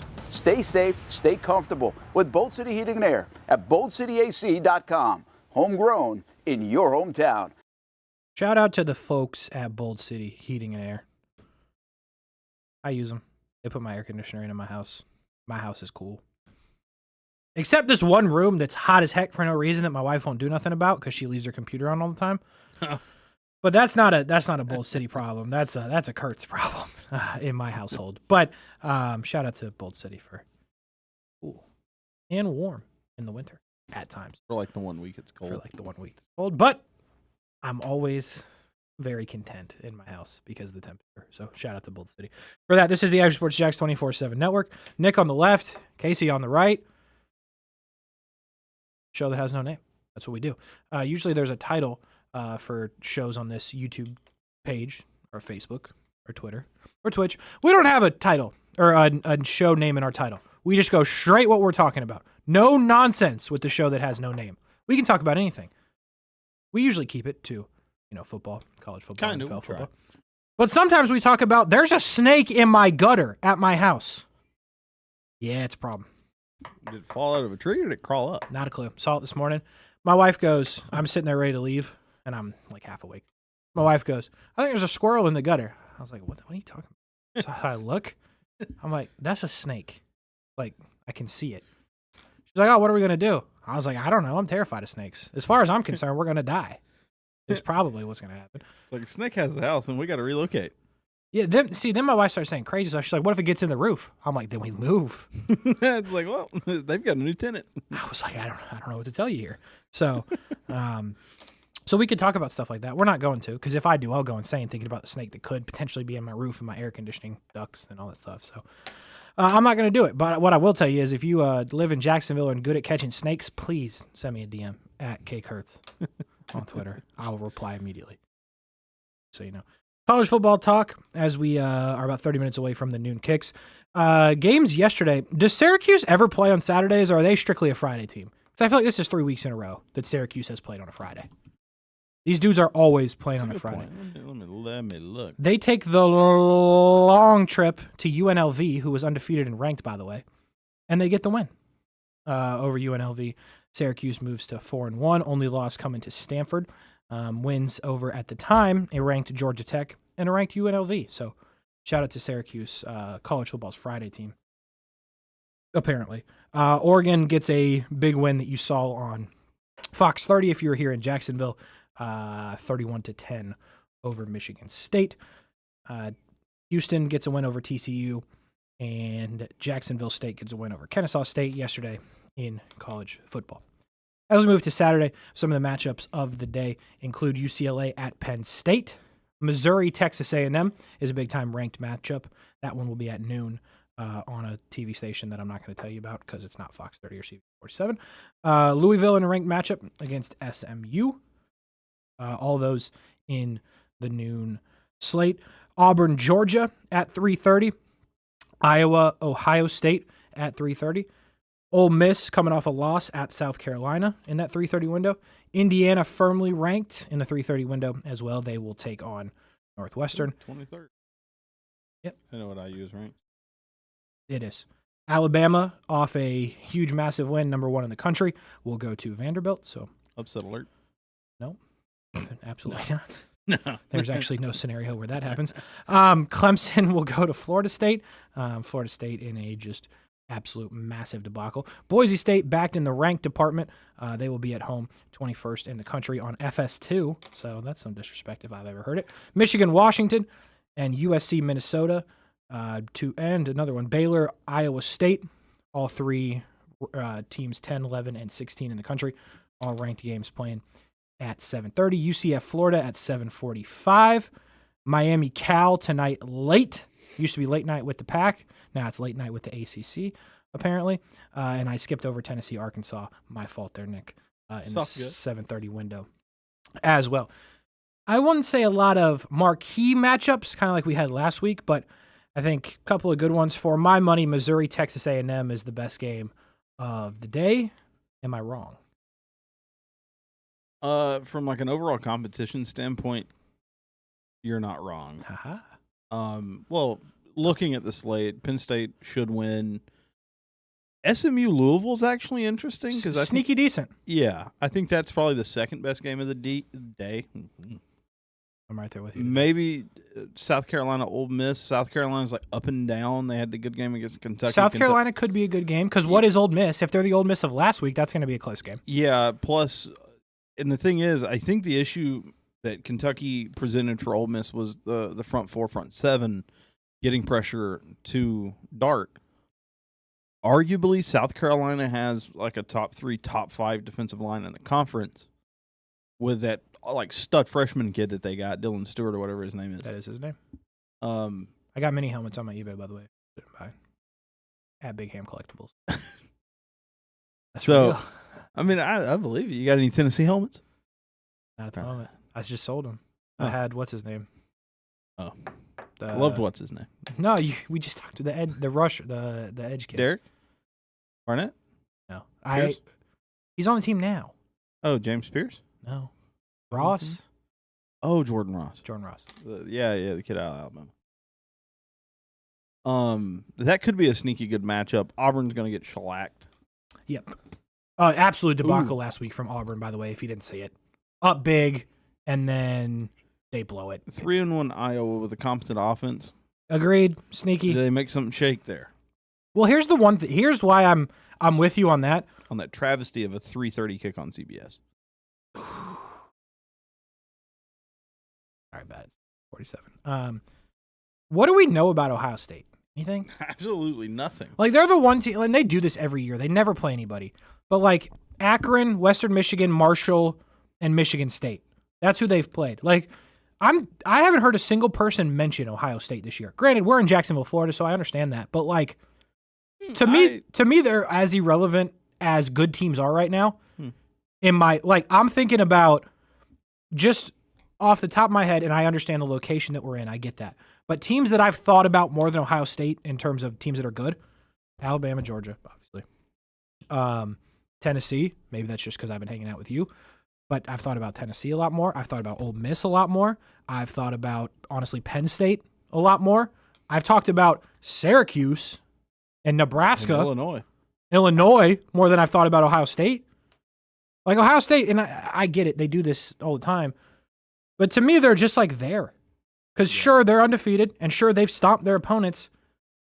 They ain't played nobody. They haven't played anywhere close to what they should be. And to be honest, I don't know if Iowa is that either, because we know what the Iowa offense has been. We know Iowa's going to play that defense, so I think it will be close. But, like, we just don't know anything about Ohio State. That's why I'm just, like, they're irrelevant in my head in terms of good teams. Yeah, they seem like an odd 3 team. I mean, they're not odd in the sense of it's still a very good team on paper. They're good year in and year out, so they've earned being somewhere in the top 15. But I don't just disagree. being plopped in at 2 or 3 that they were to start the year, they just kind of like sat there. Like, does it really hurt to drop a team for not playing somebody? This early, I don't think it does, because you got plenty of time. Yeah, you can shuffle, and like their marquee games are later in the year, anyways. That we learn anything about them. Yeah. So even if they drop to like 12, it doesn't mean they're going to shoot back up to 3 if they beat Penn State, whoever else they got in the Big Ten now. Here's my thing in terms of if you were going to do something like that. You got Tennessee at 4, and I hate to play the Tennessee card because you're a fan of them, but like Tennessee has 2 ranked wins. Yeah. One of them by 41. Now, I understand NC State, it's fine, but at the time, they had a number next to their name, and then you just go beat Oklahoma. Oklahoma may not be great. I understand. They come back in Auburn last week. That's cool. That's 15 times more impressive than what Ohio State has done.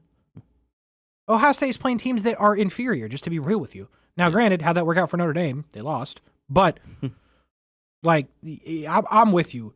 Why are you sitting them there for doing nothing? Yeah. Like, if you want teams to play actually football games early in the season, penalize them for not. Like, look at a team like Tennessee who's taking care of their business against 2 ranked teams and put them ahead of them. Yeah. That's why I like what you did with Alabama last week. You beat Georgia, you go to 1. But to me, put Georgia in front of Ohio State. Yeah. Because they're playing football. They're playing people. And they lost by 1 score to what is the number 1 team now. Yes. If nothing else, they're at the 3 spot. I thought them dropping to 5 was foul. Yeah. And honestly, the Clemson win now looks a whole lot different because Clemson has looked good since then. Yeah. It looks like a much stronger win. Yeah. I'm with you on the Ohio State crap. It's just, it's whatever. And that probably will not be high viewership here in Jacksonville on 7 is my guess. I, for one, will not be tuned in. I hate to tell you, as I'm sitting here repping the brand. I have not. Well, I mean, I'm not going to tune into CBS at 3:30 when it's not the SEC. Yeah, it's the fallacy. A tough call for CBS. Ole Miss, South Carolina is better, in my opinion. At 3:30, if we're just talking about the 3:30 window. So, yeah. But yeah, I think Missouri, Texas A&M is the game here, just for the day. There's some others that can be good, and to be honest, UCF Florida might be good. Yeah. I don't know there's a sneaky good chance for it to be good. You've got Jefferson with UCF, you've got Mertz and Lagway, you've got 3 competent quarterbacks that can make a fun game. Defenses that at times are bad, that the other team's actually really good at stopping one thing, it's going to force it. There's not a million different ways to slice this cake, but I think it's got the potential to still be a very good game. Mm-hmm. Or it could be like a 35-28 game. Yeah, for sure. Or somewhere in that field of like a bunch of points. Yeah. Yeah, I'm with you there. And, I mean, late night, Miami, what do they look like after the Hail Mary debacle of last week that we kind of forget about in Miami? They do win the game. You go to Cal off 1 loss, which came to Florida State, and Florida State's only win. They hadn't done much before that, but they are still a 3-1 team. Miami has to go out there. What does that look like? I don't know if you're staying up late to watch that one, but it is maybe a decent football game. Late night in California. So that's the slate. Those are the matchups that intrigue me. We have picks to make. We will do that here in just a minute, but I do want to give you the opportunity. Tennessee at Arkansas. You told me a couple minutes ago, smells like a trap game. It does. Are you concerned for your Tennessee Vols? Slightly. Scale of 1 to 10. 4. Why? Well, because, all right, you got Arkansas this week, 7:30 game. Mm-hmm. You're already scheduled for a 7 o'clock home kick with Florida next week. Week after that is, depending how these next 2 weeks go, probably the 3 o'clock kick on ESPN or ABC with Bama in, the daytime slot. If both are still undefeated, depends how the next 2 weeks go. So I'm worried the team might overlook a little bit, But there are things that make me feel like they won't. I'm looking at it right now. Defensive leaders, points allowed, 7 points per game for Tennessee. Even after giving up 15 to OU, yards allowed is 176 a game for Tennessee. Rushing, the fourth best rushing attack in the country. I think on defense, they're allowing maybe 50 yards rushing a game. So the defense is there, and I told you the keys to the game. So I could look this up to verify it. I think Tennessee's top 10 in pressures on quarterbacks. Arkansas has 100 to 110 ranked offensive line in allowing sacks. It's not going to play. If Pierce, if Tyree West, if the defensive line, Jordan Ross, and everybody else on that team can get to the backfield and keep pressure on Green, but also don't break contain. He's fast, and he can tear off in a heartbeat. I don't care if we spy Keenan Peely, if we spy whoever at linebacker, we drop a DB in to spy him if he's too fast for a linebacker to just keep this guy in the pocket. If we can keep him contained and shut down the running back, which they have they have the best rushing tandem, I think, in the conference between Taylor Green and the running back. So it's going to be a hard game. But Taylor Green's stat line passing through the air is just not very good.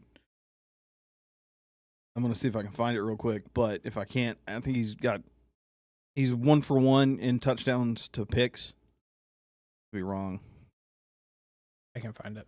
Yeah, he's got 1,200 yards, 5 touchdowns to 5 interceptions. Yeah, that's so if you can force him into a passing situation, I don't think Taylor Green is going to be able to beat you. 54% completion, by the way. Yeah, if you can limit him passing or limit him running and force him to pass, I think you can shut him down and win the game. So that's the key, is they've got to get this guy contained. They've got to get in the backfield and keep the running game bottled up, and then they're going to win this game. But if they don't do that, it gets hairy real fast. My next question is, do they win by 15 points? Because the spread is Tennessee minus 14. They got to win by 15. If they do all of those things, yes. If they don't, I think they win by 14 and they don't cover by like a half point by some random chance. Huh. I still think the offense for Tennessee is, in the rushing game and the passing game, I think it's just too dynamic, too many people, too loaded for them to not succeed against a team like Arkansas that is okay but not great defensively. Agreed. Let me ask you this. What do you think the cheapest ticket is to get into the game? Oh, Lord. It's on the road to Arkansas, big SEC game. Razorback Stadium, Fayetteville, Arkansas. There's probably not much else to do. 6:30. Oh, there's definitely anything else to do. $125. The cheapest ticket? Cheapest ticket. $125. $41. Golly. You suck at this. I do. But I now, like, honestly, the next 2 weeks, I think the cheapest tickets to get to the Tennessee game for Florida and Bama are like $300. Sure, that's in Tennessee. I'm always like polar opposite on whatever the actual price is. Yeah. I am terrible at this. You are nowhere close most times. Do want to mention this, Clemson, Florida State. Florida State, it's bad right now. They will be at home. DJU not going to be the quarterback for the Florida State Seminoles. Broken finger, broken hand. I forget exactly which one. But the point of the story is he's going to miss some time. Mike Norvell will get the out to take him out of the football game and play somebody else at quarterback. Brock Glenn. Put him back in. He might never go back in. Brock Glenn likely will be the guy. That gets the start for the Noles in that one. Clemson on the road at night in Doak. 17-point favorites. That's a lot of points. I think they win by more because Florida State can't score, period. They couldn't score last year with Brock Glenn. They can't score this year with DJU. There's no reason to believe Florida State's going to do anything impressive on offense.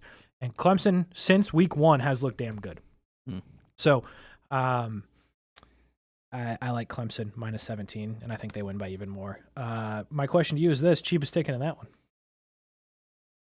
Doak Campbell Stadium, Tallahassee, Florida, 7 p.m. Well, they're bad. Clemson Tigers coming to town. Student section selling their tickets, so they're flooding a couple extra thousand in. Actually a fantastic call. It's going to be covered in orange. $35. Look at you. 32. He's back. $3 off. Let's go. He's back. He's back. I'm going to give you one more, and then we'll go to break, and we'll talk about some picks when we come back, and we will share some picks with you as we go to break. But you know what? We'll do this one. You said it was a sneaky good game. I don't disagree with you. SMU coming off a big win over Florida State. Thumping. First ACC win for them. A big win for a lot of reasons. Big in terms of the ACC, just to get your first one.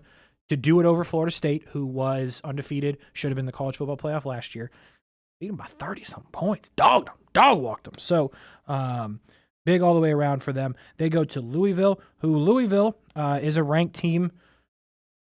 Have you ever been to Louisville, by the way? No, Louisville. The stadium is like right off the interstate, like damn close.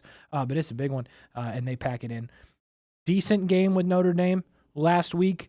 Not a ton of impressive wins, but a good quality team. So that one, as you said a couple minutes ago, will be sneaky good. The spread on that one is Louisville -7. Do they win by 7? I don't know. No half there, no 6.5 is interesting. I don't know that I would commit to Louisville -7 because SMU has put up some points. So I think that one is sneaky good. Cheapest ticket in that one. L&N Federal Credit Union Stadium, Louisville, Kentucky, noon, 15 minutes away from kicking it off. What do you think cheapest ticket in that one is?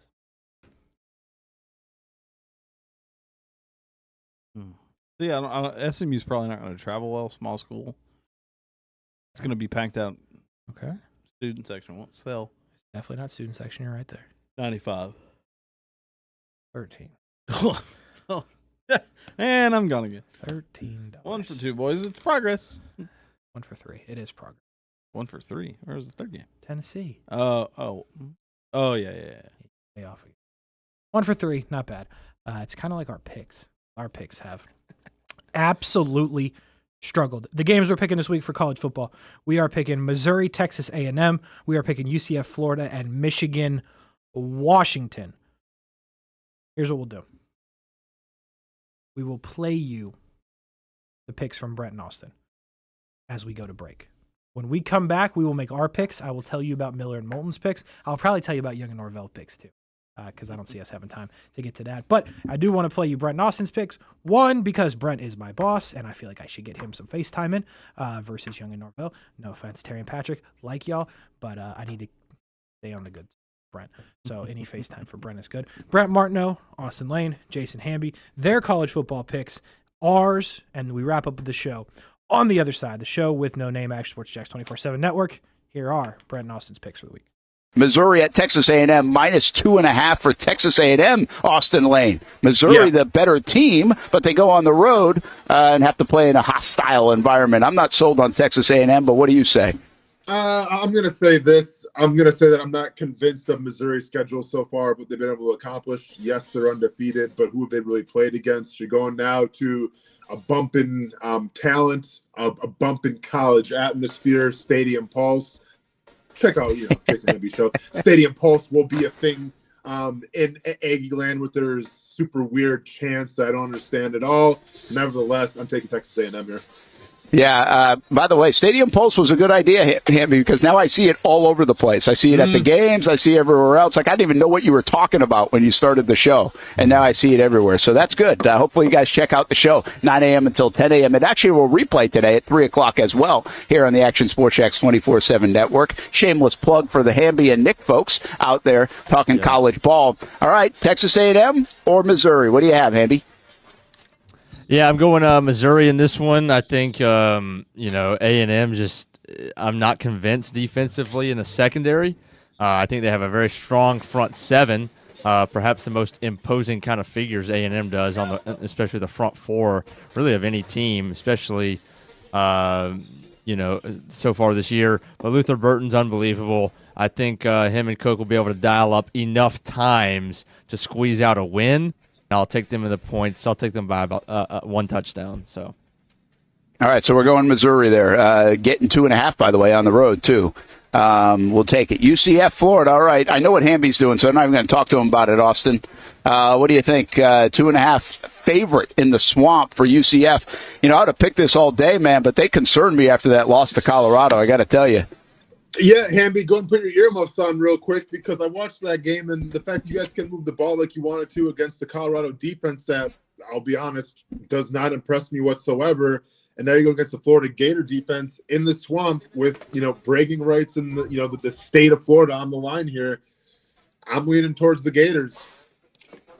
Yeah, you know what? I am too, and I really just now want to do this just so either Hamby, we can either tell him how much he sucks, or he can tell us and pound his chest. Yeah, I mean, look, UCF beat him 3 years ago in the bowl game, in the Gasparilla Bowl, 29-17, and that was decently big, right? But when it's a bowl game and you have a disappointing year for Florida, you can sit guys out, and there's always that. This is a whole nother level. Right, to the state in-state rival, recruiting, everything. You guys are obviously going after the same high school players. It's a really big deal. And again, one of the main reasons that I really like UCF in this football game is just because, like I said earlier this morning, Malzahn is about one of the hardest guys to understand as a head coach in college football. And he's going to lose games that he shouldn't, like Colorado. And he's going to come out almost shockingly ready against teams that you don't know, maybe the week after. And so I'm not blaming you guys for taking Florida in this game one bit, especially because the strengths that UCF has, they couldn't even do their strengths last week against Colorado, and those were Colorado's weaknesses. But don't be surprised if UCF looks like how they did it in the second half against TCU and wins by 2 touchdowns. I also wouldn't be surprised if they lost by 2 touchdowns. I really don't know. Well, yeah, and they've gotten off to slow starts. TCU's another example. They had to come back. I mean, they have to get off to a fast start here. The one thing I would say, which is kind of weird to say from a UCF angle, but you could make the argument that they were looking ahead to Florida. And even with that Colorado game and all the hype and everything else, I think you could do that. I don't know. I don't even know if that makes sense. Maybe people think I'm over-dramatizing this. I think it's a big football game for positioning in the state of Florida. All right, let's keep rocking and go a little quicker now. Michigan, Washington. Washington, 2.5-point favorite, Austin. Michigan's one of those weird teams of the year right now, aren't they? They're very weird. Oh man. They're so weird. Holy cow. Flying. Sorry about that. And we're back. My bad, man. You get me talking about Michigan, the phones go flying. No, listen, I think, that Minnesota game at the end, it was a lot closer than it should have been, right? And I'm convinced with Michigan, yes, that's their identity, to pound the rock, to run between the tackles and everything. Alex Orji's gaining a little more confidence throwing the football. But go and give me Washington here. I feel like the line is way too small. I think Washington has the power, the capability to stop said Michigan's run game. And I'm not sure that Michigan's defense, I'm not sure Michigan's offense is equipped to play in a shootout, because Washington can put some points on the board really quickly. So I think play in Washington. Go ahead and give me the Huskies. Hamby, you like it? Yeah, I like the Huskies as well. I mean, they're coming off a tough game against Rutgers at Rutgers. And by the way, Rutgers should be ranked. They have enough. Yeah, they have enough strength of schedules as well. It's no fluke so far. I'm really not a believer in Michigan. I'm not a believer in Orji either. I think if he was any good, I've said it before, that he would have played the first couple weeks of the season instead of the walk-on guy that really looked, I don't know quite the word, just not like he should be playing quarterback at a powerhouse school like Michigan, coming behind J.J. McCarthy. So it's going to be one of those where my mind can be easily flipped on Alex Orji if he wins this game, but until he does, I'll take the Huskies. Yeah, I like Washington here too, guys, because Michigan has trouble with the forward pass. So let's just keep it at that. Everyone loves a good game night. Here you don't have to be the host. You don't have to clean up. They bring the food and drinks to you, and you can watch whatever you want on the big screens. It's more than a card room. It's a night full of fun with friends. Best Bet Jacksonville, Orange Park, and now the newest location here in St. Augustine, right off 95 at exit 311. A brand new clean room, a full bar and menu, my favorite sushi in town. And I love the fries too. You don't have to just play poker at Best Bet. That's why I come over here to the table games and play one card poker. That's a pretty good card and a win. One card poker is like war as a kid, you against the dealer. And this isn't the only fun table game to play.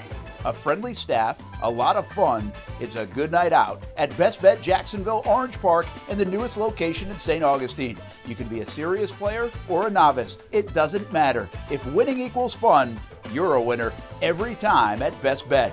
I'll save you a seat, and I'll see you down here at Best Bet St. Augustine. When I say it means something to me, gentlemen, it means something to me. High school football is back and it's bigger than ever. Welcome to the Friday Night Zone Blitz. It is bigger than a game. Watch the biggest games each week live as the action unfolds with instant reaction and analysis from our Hall of Famer, Kevin Sullivan.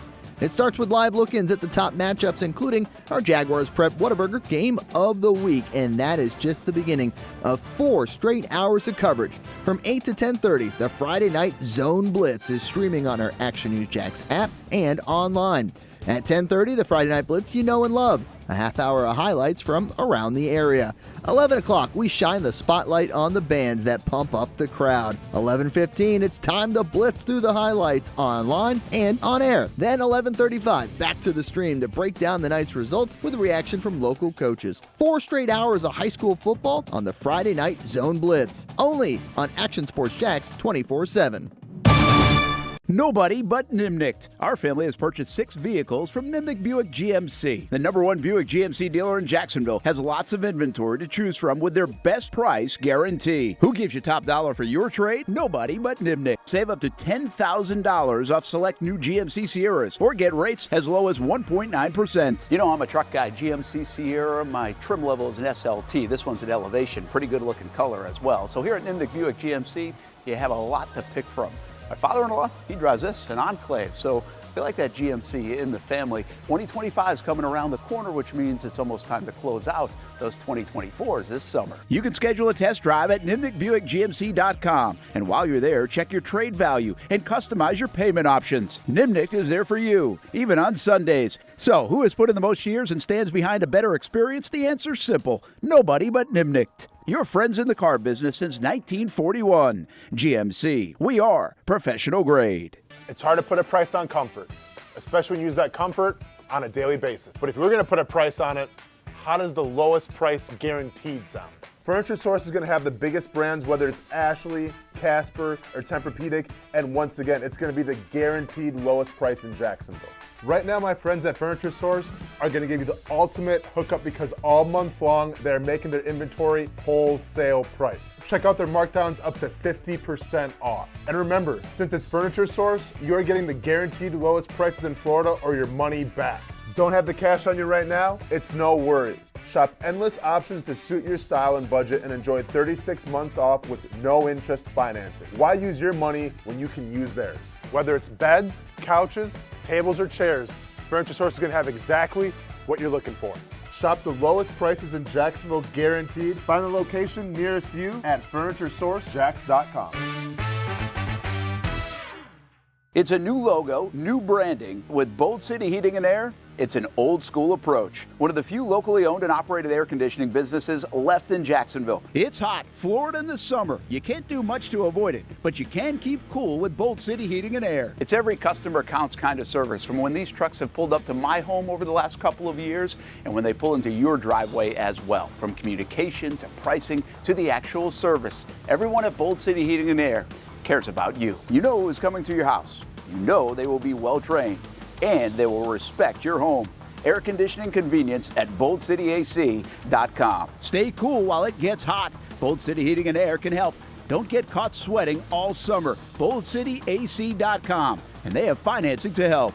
New systems starting at $110 a month and $50 off any repairs. Stay safe, stay comfortable with Bold City Heating and Air at BoldCityAC.com. Homegrown in your hometown.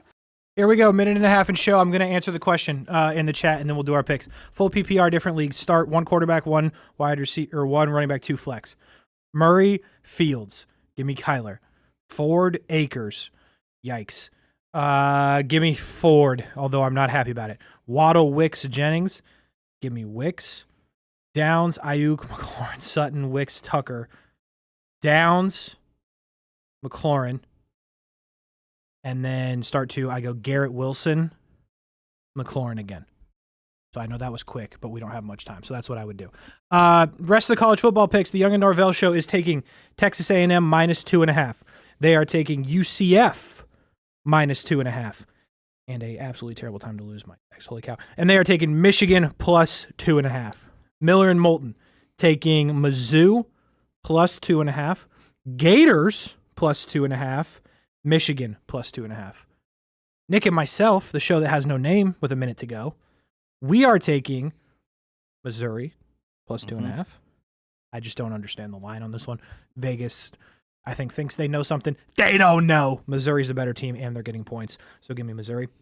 We are taking the Golden Knights, the Fighting Jason Hambies, to go into the swamp and win the football game by 3 or more. And to be honest, I think it's going to be more than 3. I don't think it's close. I think UCF runs all over them, and the Gators have no answers.